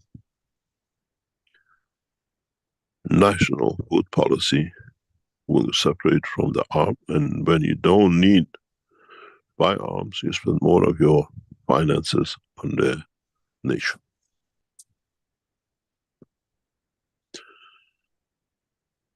We just don't sit here as Keshe Foundation. We understand a lot of things happening in the background.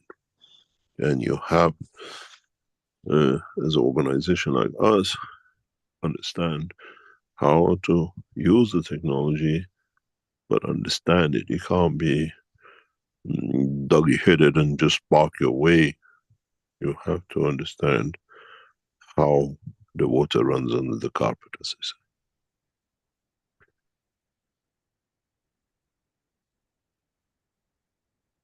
Any other question? Okay, Mark had a question in the chat here. Will there be a session for follow-up on the post-coronavirus meeting? You mentioned November 17th for those who attended the first part. We are trying to do that, otherwise you'll go to the last Friday of November. Because we came out of the London conference in a week of it, and there is a lot of things happening in the background, yes. Next week we do the lights, and then we do the corona, because at the same time we'll see some of the effect of it. Corona is causing huge problem. Even in the recent past, we see governments are reporting huge deaths. A lot of people are dying more than before, and it has created a huge problem out of nowhere. We see what we call, especially in United States, in American continent, many people who had the corona or they took the injections, their lungs literally solidifies. They're dying of that, getting a sign on the respiratory death. A lot of people are having problem in the brain. A lot of it, we see a 10-15% increase in death, and these are all corona bits from the past. And we are involved in it.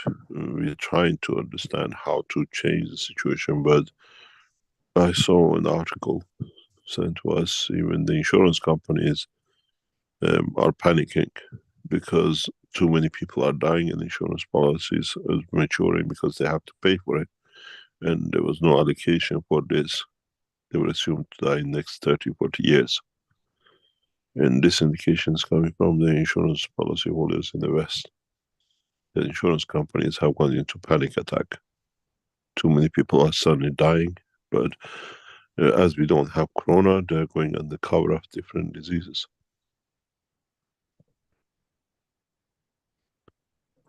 And we have to find out how even to help this new disease, this new line of death. But they're all calcium based. It's very strange. All report calcification and the rest of it. Brain, lung, kidneys, in testicles and the rest of it.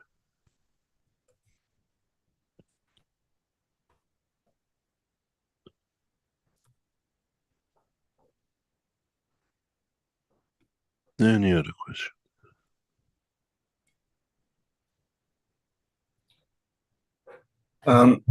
Salamia in the Q&A has a question related to DNA.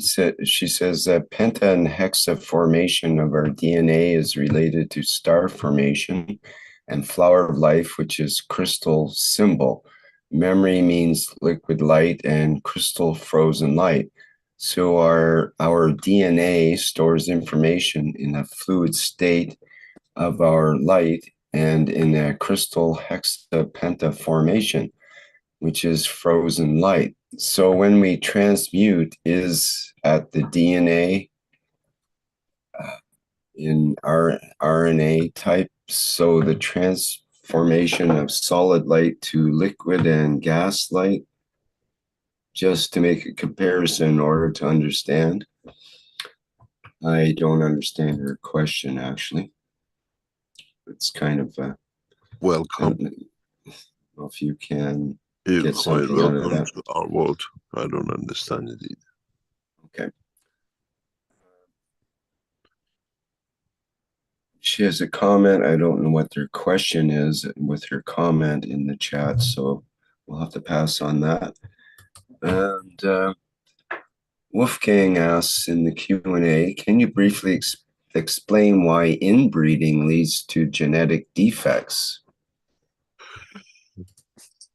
It doesn't lead to genetic defects.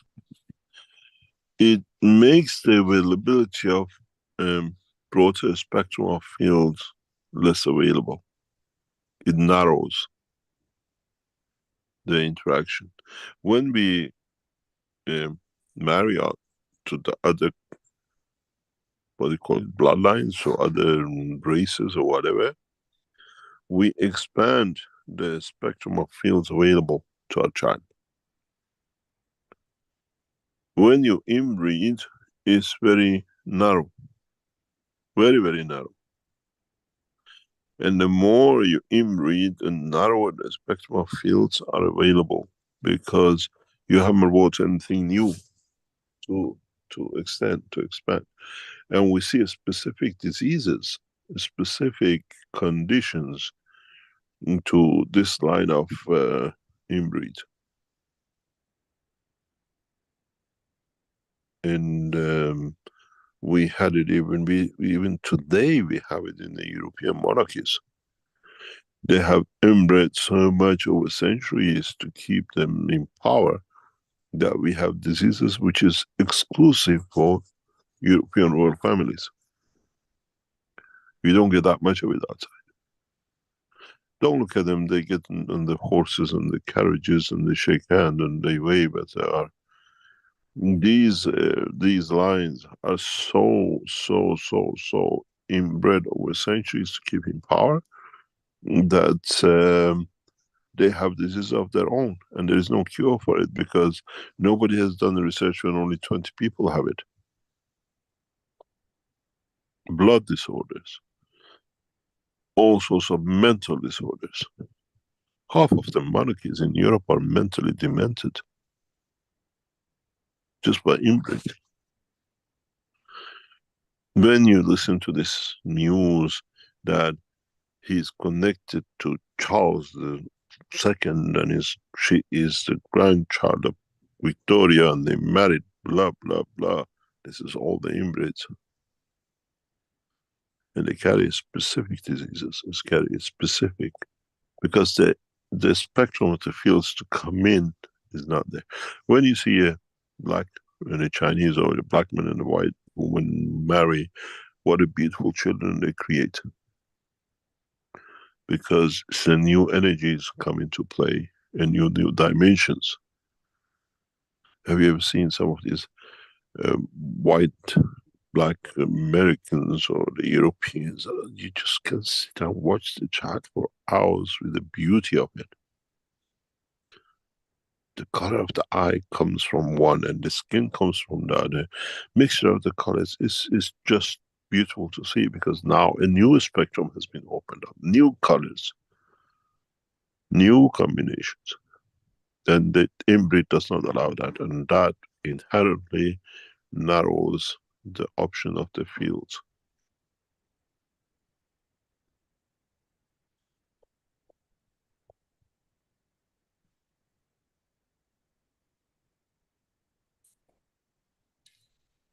We see a lot of mental disorder in this line of, what do you call it? I used to joke with my mom sometimes, says, do you know what these Jews banging their head against the Great Wall? She said, why you keep on saying this? I said, you know, the banging comes when you're mental. They inbred so much that they're all mental. They become mental because the spectrum of the fields narrows down. In the Islamic world, in a lot of Muslim families, we don't see many disabled children on the street because they keep them in the house. Comes out of inbreed.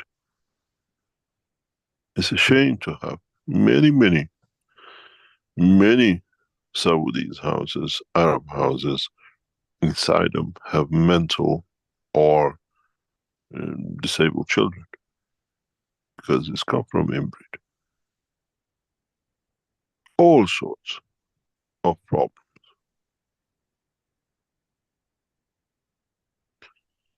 From blindness and to deformity in genetics and the rest of it.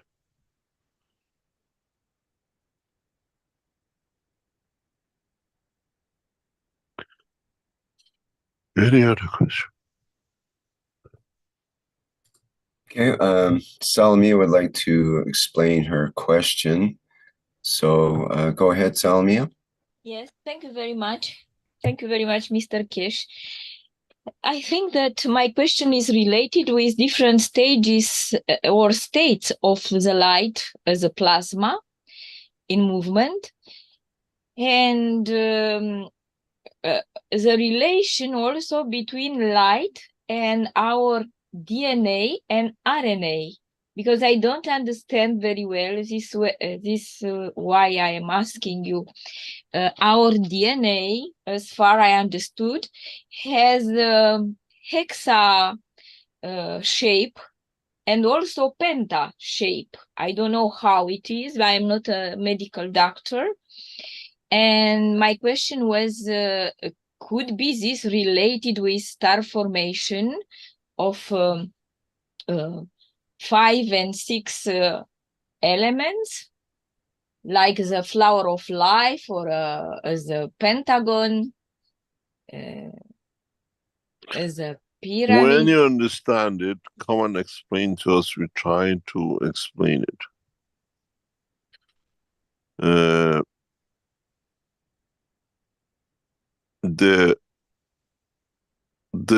When you go on, understand it fully and then explain to us what you want to understand, then we can explain.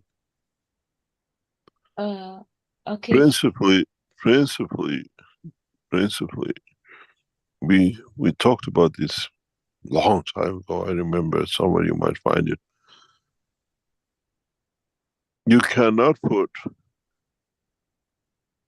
all hexagons and create a sphere when it comes to dimension of the interaction of the fields. Because this is how you become diamond structure. But if you look at, for example, a football, you get a sewn football. They used to sew, if you get a leather football, you find out you have so many hexagonal shape, and somewhere to fit in, you have to put a pentagon. In all of this impossibility, I haven't seen it because I always look for it. I haven't seen hand-sewn footballs, which is all hexagon.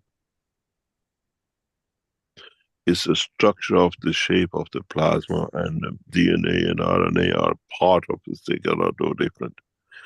And create manifestation crystal structure you create, you have this. That's a natural process of interaction of the fields. But go and study, and then you understand exactly what I'm talking about. Yeah, Thank it you very much. was, yes, to understand the intra-connection in our common There is system, which is there a is unicos through the DNA and you- RNA. no, No? it doesn't come. It's just the way the thing fields connect to each other to create that shape of physicality. Inside, they're connected by the fields, but outside, it's just like a balloon. The air is like a football. The air is inside, connecting all of them with the air inside. But outside physicality, they have to fit in. And you cannot put hexagon in a football all the way. There's always one or two pentagon in it that accommodate the existence. So it's the same with dimension of the, what we call RNA to be the gas inside, which connects everything, but DNA to be the physical structure. To fit into the sphere, always have that structure. Yes, it's clear. Thank Thank you you very very much. I understood now. Thank you very much. Thank you. Any other question? Jay had asked in the live stream, could you ask Mr. Keshe if there are problems at the nuclear power station in the Ukraine? Has it been shut down? If there are people at the Ukrainian nuclear power station, are they scientists? I don't know. We don't follow it out. I don't know past few months. You got to understand, the Russians are sitting inside these, especially the biggest nuclear power station. Ukrainians who are running it were trained by the Russians. So 20 years ago, 30, you got to see the people on the top of the nuclear industry of most of the Eastern nations. They're all in their 50s and 60s now. They were in the young age when they were in 20s and 30s, were trained by the Russians. They're part of USSR.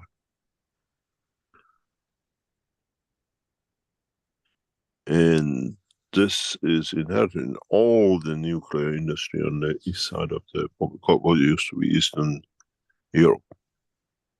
The Russian nuclear physicists are some of the most skilled, some of the most innovative scientists I know.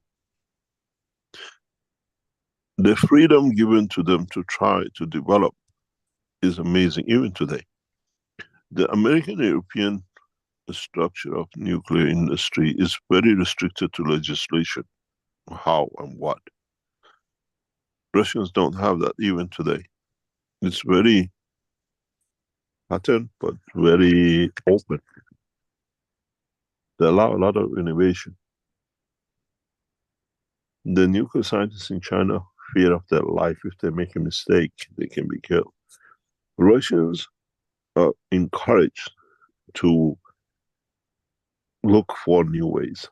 Always been. It's a different, this is why the Russian nuclear in space is very innovative. It's very open in research and development.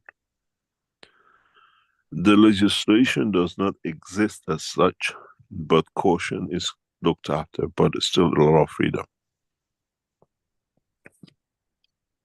And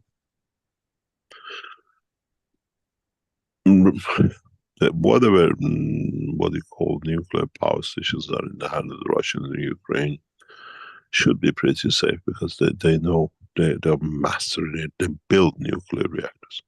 Ukrainians are users of what the Russians built. Iran nuclear power stations are Russian made. Chinese rely a lot on Chinese Russian nuclear technology. Chinese scientists in the space and nuclear look up to the Russians. A lot of information exchange, technology exchange are very connected. Chinese nuclear and Russian nuclear are, what do you call it, knitted together. They cannot separate it. Russians stop, Chinese stop going to the Americans and all the blockage, as they were communists and they still have a lot of good relationship. They work inside the transfer of technology. Ukraine nuclear reactors are in the safe hand. They know what they are doing. If they don't bomb it, they know how to run it.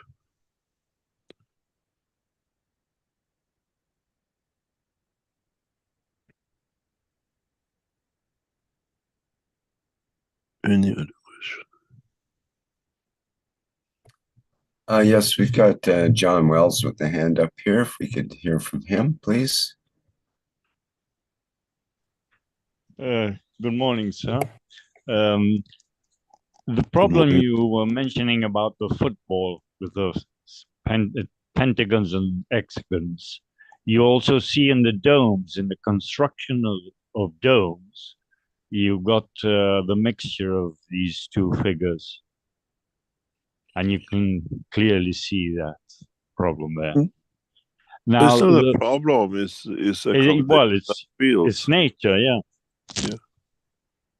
And the carbon 60, the C60, is it all hexagons, or does it also have pentagons? You add it up.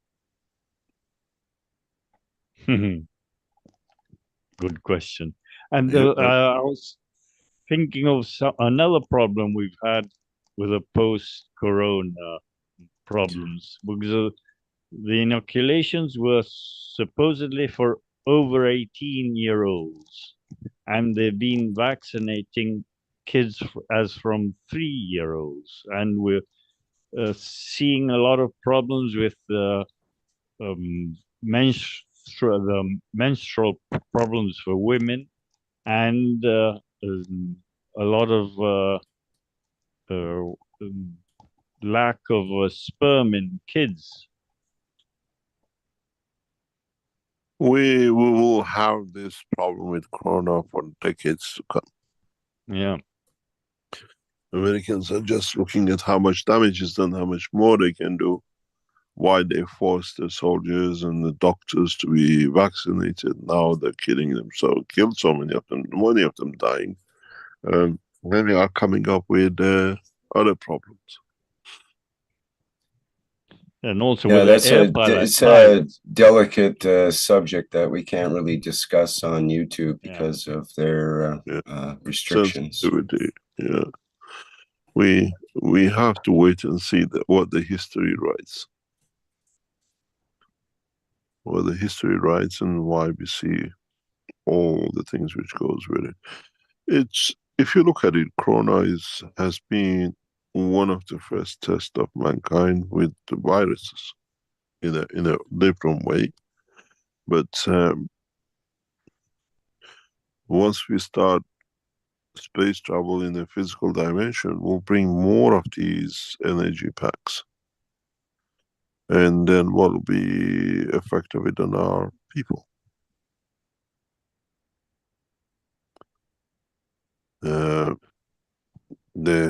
What is understanding of it, and what will be the disease which will come with it, or cure will come with it.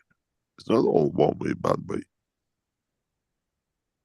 But through these energies we'll find answer for many diseases which we didn't have.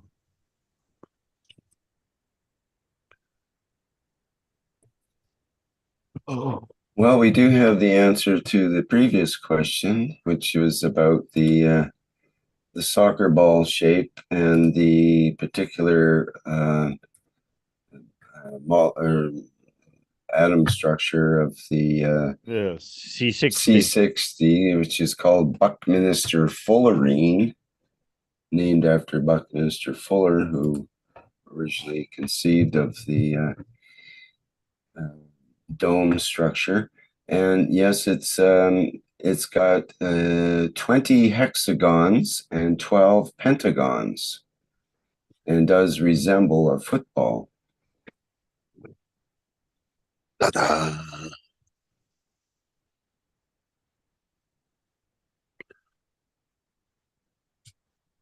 Okay, well, there you go. Yeah, It's amazing very how good much answer. is there. It's not an answer, it's a knowledge.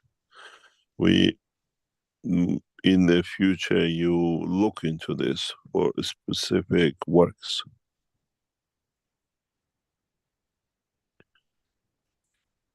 It's interesting that this Buckminster fullerene,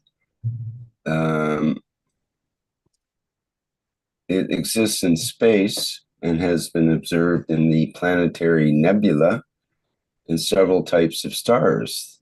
The ionized form of the C60 plus has been identified in the interstellar medium, where it is the Yes, but cause of several absorption features known as diffuse interstellar bands in the near infrared. yes, because what it is, even though you see the structure are connected, between these structures, there is a gap. And in that gap, a specific field absorption strength exists. This is what I said.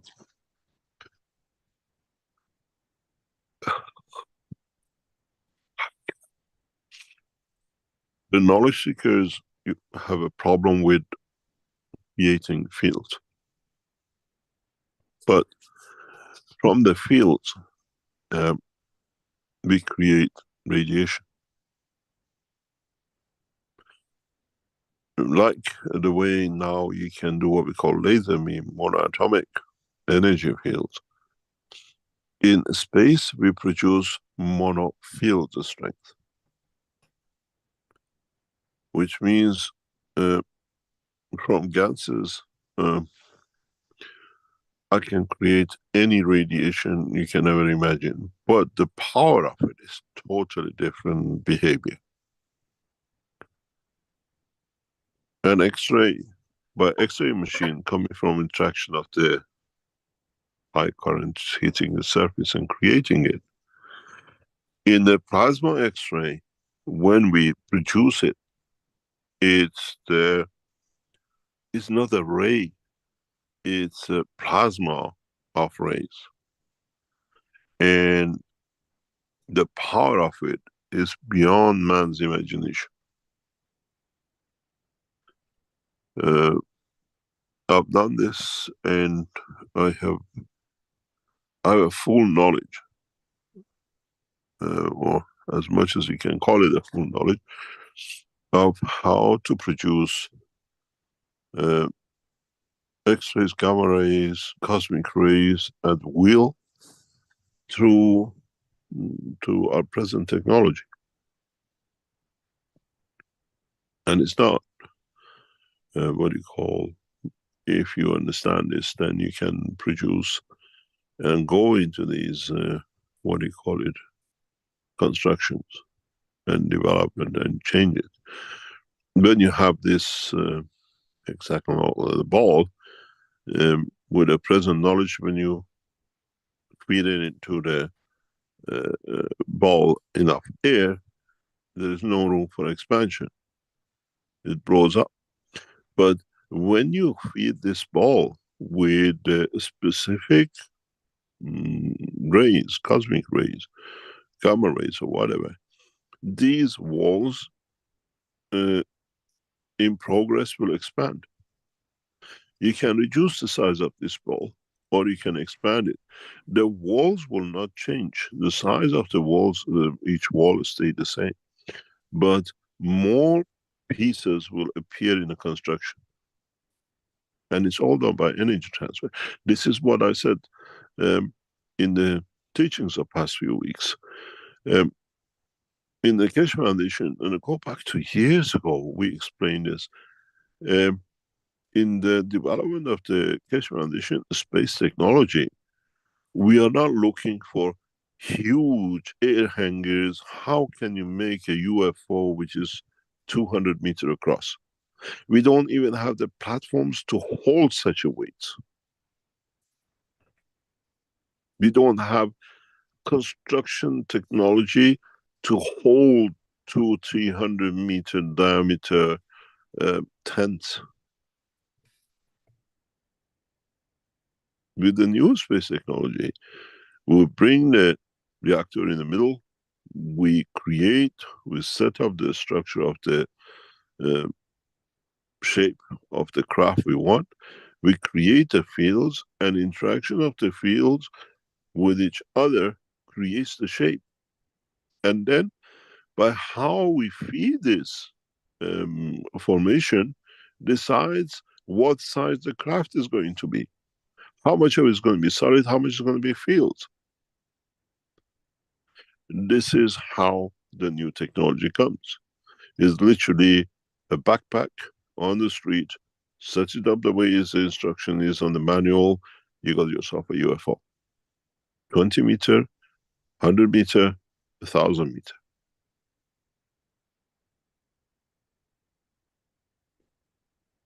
And every time you expand it or extend it, it's very much like this ball on the screen. The size of the walls does not increase so much. The field inside, bringing new energy, will build from inside the next shell, the next piece, and the rest moves to accommodate that piece.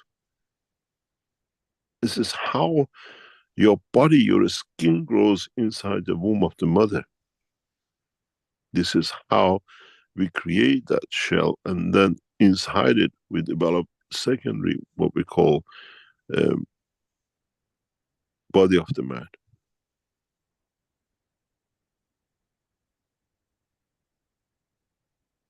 When we are born in the, what we call, or when the animals are born, you see the mother taking the what we call the skin off. This is what it is.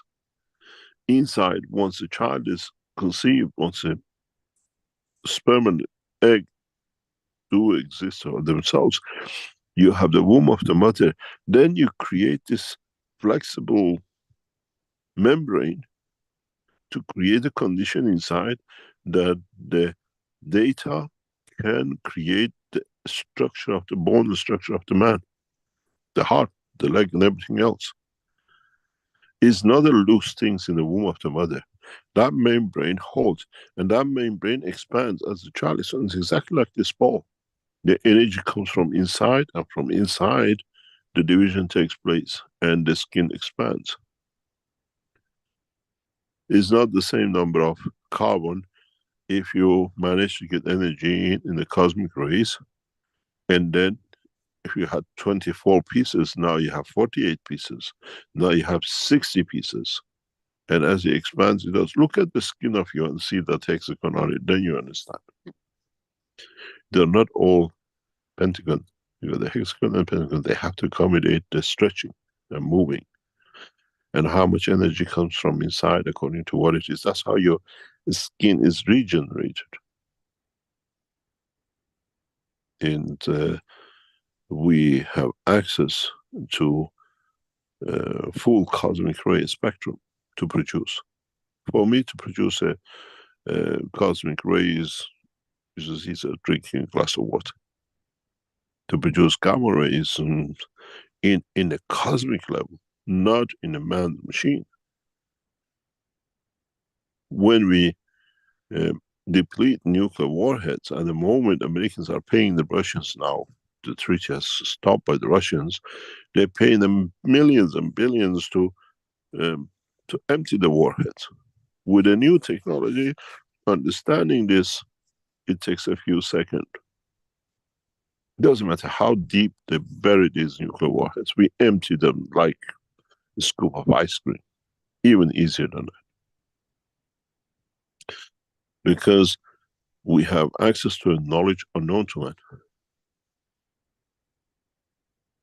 For me to empty a nuclear power stations with all tons of fuels in it from radioactive material is easier than actually filling a cup of water.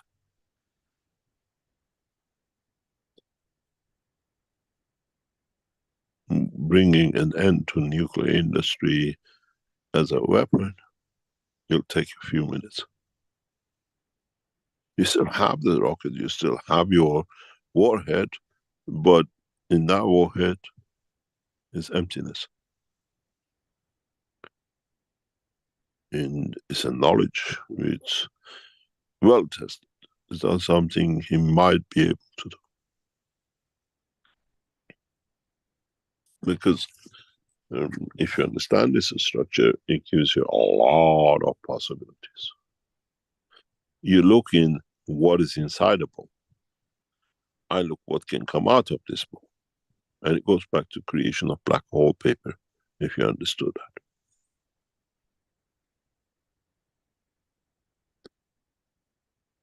And then you understand.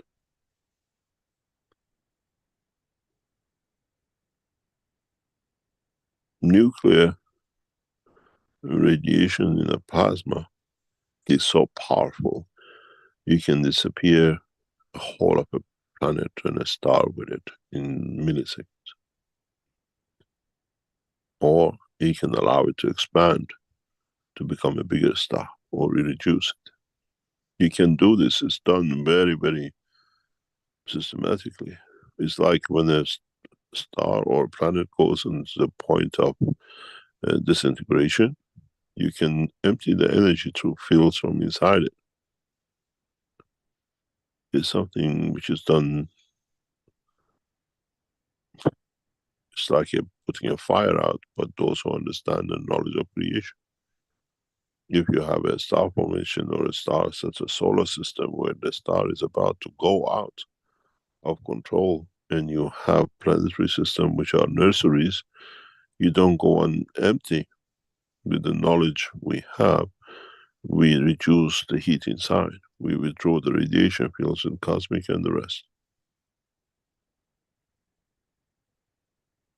You will understand. We show this technology very, very soon. Extremely soon. Any other question? I believe they use the C60 geometry to enclose certain drugs and other things to be able to deliver to the body.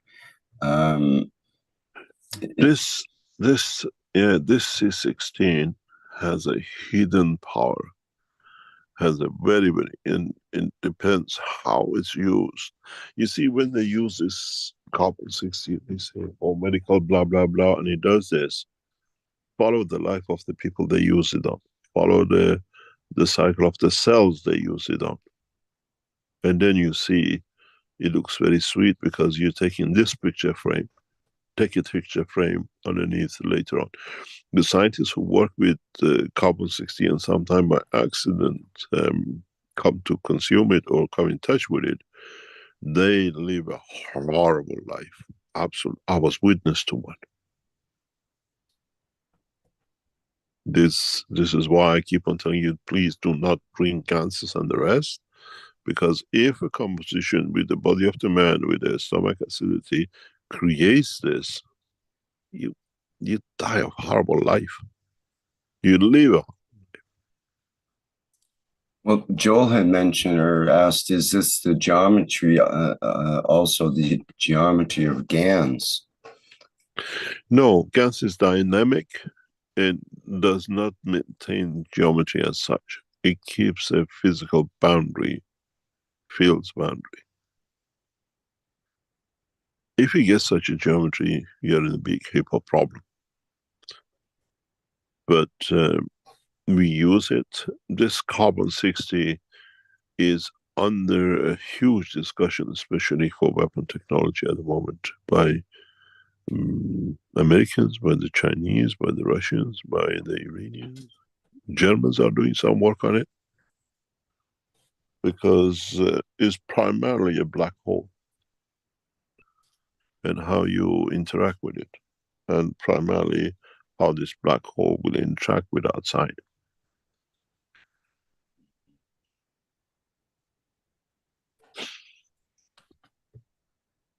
Any other question? We have a question from Azar in the chat. Mr. Keshe, you gave the food security plus other securities to all the governments of all nations through the key that you gave them in 2012. Why don't they go for it? What holds them back? They don't understand it. She says, are they mental? No, they don't understand it. They don't understand it. Is that because they're mental? Maybe they have too much crossbreeding. No, it's just when you don't understand it, it's something written in the future we open up. You got to understand the patterns we released, the key we gave. Even they achieve one thing in one section of it, this section, as the knowledge increases, has different implication and application. A new application, as the knowledge expands, then you go to the next step. And it's just like we had this discussion in the conference. Many of you suffer from asthma. Many of you use these pumps. Keshe Foundation has, in the wellness side, has a process for this. It takes our doctors to sort these things out. Not much. But it's not in the hand of, it's not in public. We can bring an end to these conditions in a very rapid way through the technology. But is the man ready to go through it? Well, as you've mentioned, it's like a Pandora's box, and once you start to unveil the core of the technologies, then they all of the other parts kind of come out with it, and that is rather devastating for the current status quo of the way things operate in the world of technology, and especially energy in the world. If you understand the picture you have in the front and you understand the totality of it, this is a micro size. It's so small. Yeah.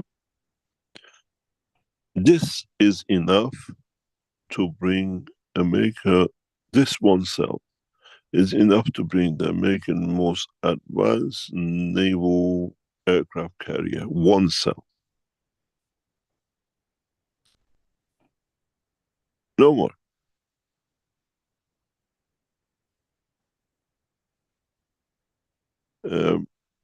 If you understand this, you can travel the universe with what energy sits in one cell like this.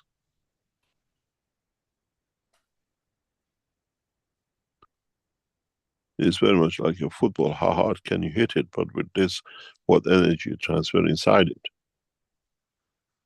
And then decides how far the ball is kicked. Primarily, if you get this and kick it against one body of a ship, the energy transfer, which just opens up the whole structure. You'll have 7,000 soldiers swimming because there was a boat. Now there is not a boat. The knowledge is very extensive. You need this technology as part of the defense as you travel in deeper space. You can't zigzag your way around. You travel on a straight line. You have a structure, meteorite or whatever. You just dilute it, it becomes sugar in the hot water. Man is not ready for this technology yet. If you understand it, you can use this very much like a transmutation ball. You put whatever you like inside it, and because of its structure, feel the structure has no resistance and no time. And then from inside you create gravitation, dimension and position. This is the hidden envelope we'll talk about a lot, but scientists are not ready.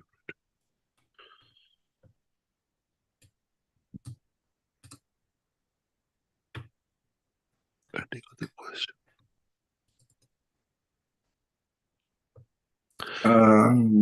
You pretty much covered it. Let me Go ahead. explain something. In the China conference, we will openly show the first flight system. What do you call UFOs? What do you call flying machines? What do you call hovering cars?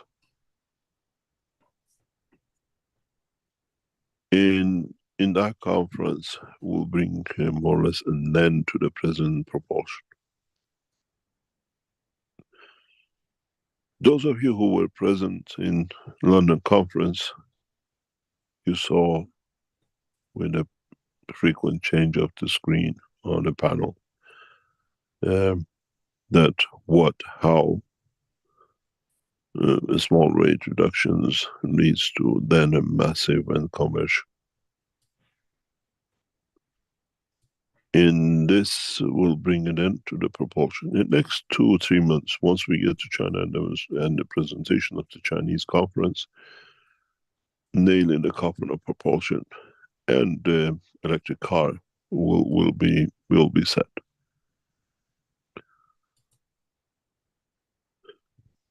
And we see how the new technologies will appear.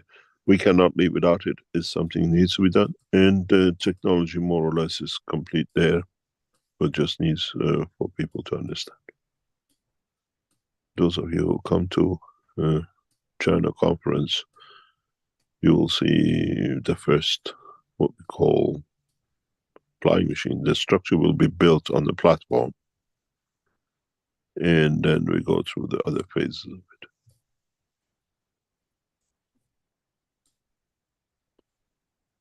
And for the transportation, as I said, understanding those who want to do the physical transportation, join us in Beijing. Those of you who want to understand transportation, join us in Shiraz in Iran, 2024.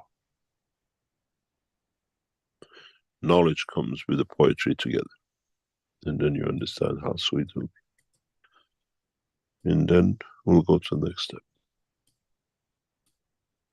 Then we understand more. In demonstrations of the technology in Beijing, we bring it into the present, what we call matter state. In Tehran, in Iran, in Shiraz, we'll bring an end to understanding of the fields and end of the religions.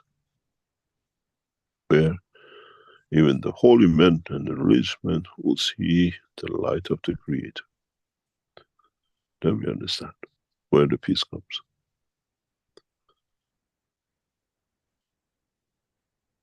We show slowly and in London conference we showed the first stage, first time ever we showed in public. If you remember years ago, we used to have a video showing the weight reduction on the Iranian reactor. If you remember, we were showing on the scale. We showed the reduction in weight in a slow pace through control in London conference live. Now you will see a full flight system in China. Still tickets are the same, you still can register for China. And we put an invitation on outside people who want to come in. We try to hold a conference in the island of Hunan, in Sanya, where there's a hotel accommodation for this number of people. And you don't need much visa for it if you're part of the certain nations who can travel to Hunan. Because it has a different visa restrictions on different nationalities. Even though it's China, they have separated that you can come in for 30 days or whatever without visa, like Hong Kong. And we will show the what we call an end to propulsion in China, where those of you who are present in London, you saw the small weight reductions as it came live.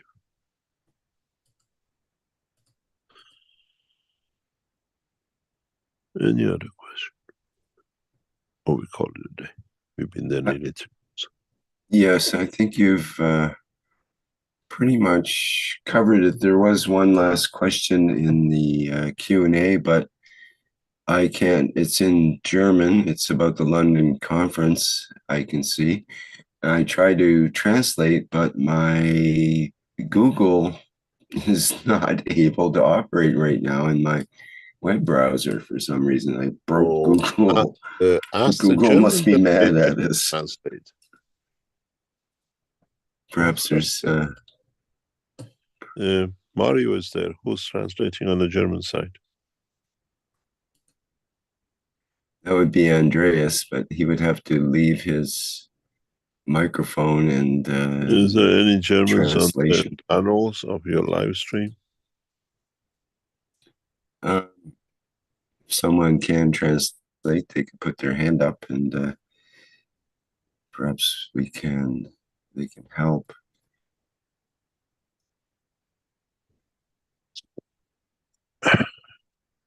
No.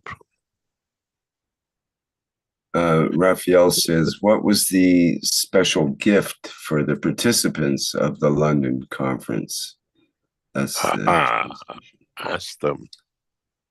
Is that top secret? No. I think Dean released a picture. I don't. Yeah, there it is. Let me see if I can get that up.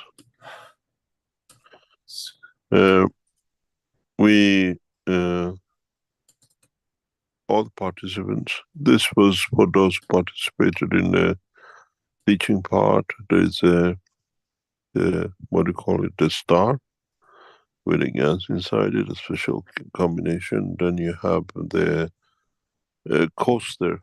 A new coaster has been launched by the Keshe Foundation. I think you should be able to purchase in the next few days. And what we call the medallion. But the knowledge seekers in London conference, each participant chair will put 2 gas powders, which was a lot of money. But every participant had more or less a full bottle of CO2 and then dry gases that they can use in different ways. We literally gave thousands and thousands of grams of gases on the tables, and those who, took it somewhere in the future might be able to understand how to use it. This is part of the what we call reserve kept in Austria in eventuality of any nuclear disaster.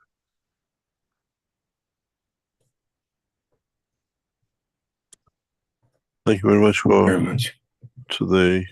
Try to join us on for the 24th.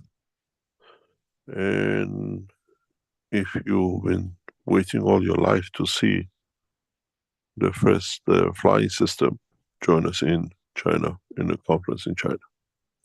We showed the basic structure of it in London, and we show complete structure and working system in what we call Hunan next year. Thank you very much. And hopefully we'll see what come up till next week.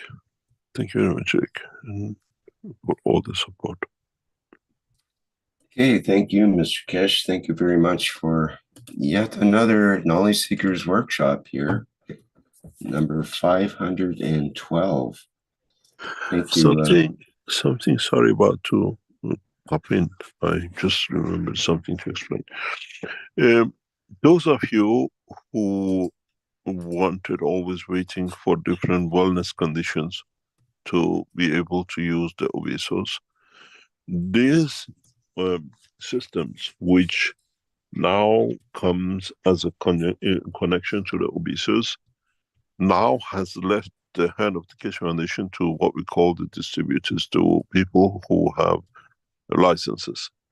A number of these was given to the people who bought the systems during the conference that they personally took with them. And very soon, with their, what do you call it, with their permission, a list of these people will be released that you have to be with the system to use it. And gradually we increase this number of what we call people to use the enhancement unit. You don't buy this huge, what do you call it, Ubisoft. Is changed to a headset and a unit, and now is being distributed amongst those who have purchased the units. And in next few days or weeks, because it's out of our hand, it goes through the wellness center. You can actually get in touch with the wellness center or the people who are the distributors. You have to use it live with the system. So you have to come to an arrangement with the, what we call the licensees, how they will, what do you call it, they will register you, how you can be with them to go through the process. Is a joint with the headphones you have for the physicality, and this new plasma system you use for the expansion of the fields.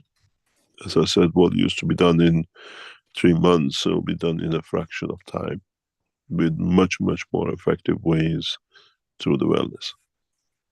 In these conditions now, the what we call this, what you've been waiting for as obesos and the rest, now is becoming realities in the hand of our people who can. You have to get in touch with them, work through them to the wellness centers of the setup for it.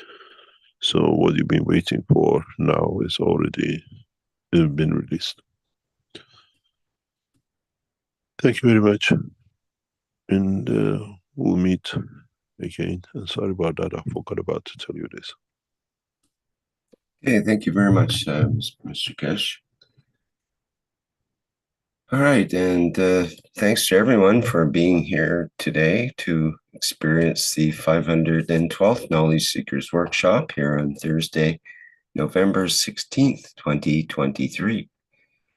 Our next public teaching workshop will be the One Nation, One Planet, One Race for World Peace and Justice. That comes up on Tuesday, November 21st, and that will start at the 4 p.m. Central European Time. That's with members of the Universal Council, and everyone's welcome to attend that workshop. Okay, I think that's it for now. Again, thank you everyone for attending today, and we'll go out in our usual way with the Flight Enhancement Spaceship Unit. Bye for now. Oh, I wanted to mention our background image for today is from Jedi Simon, and thank you, Jedi, for producing and allowing us to have your background images. Okay, bye for now.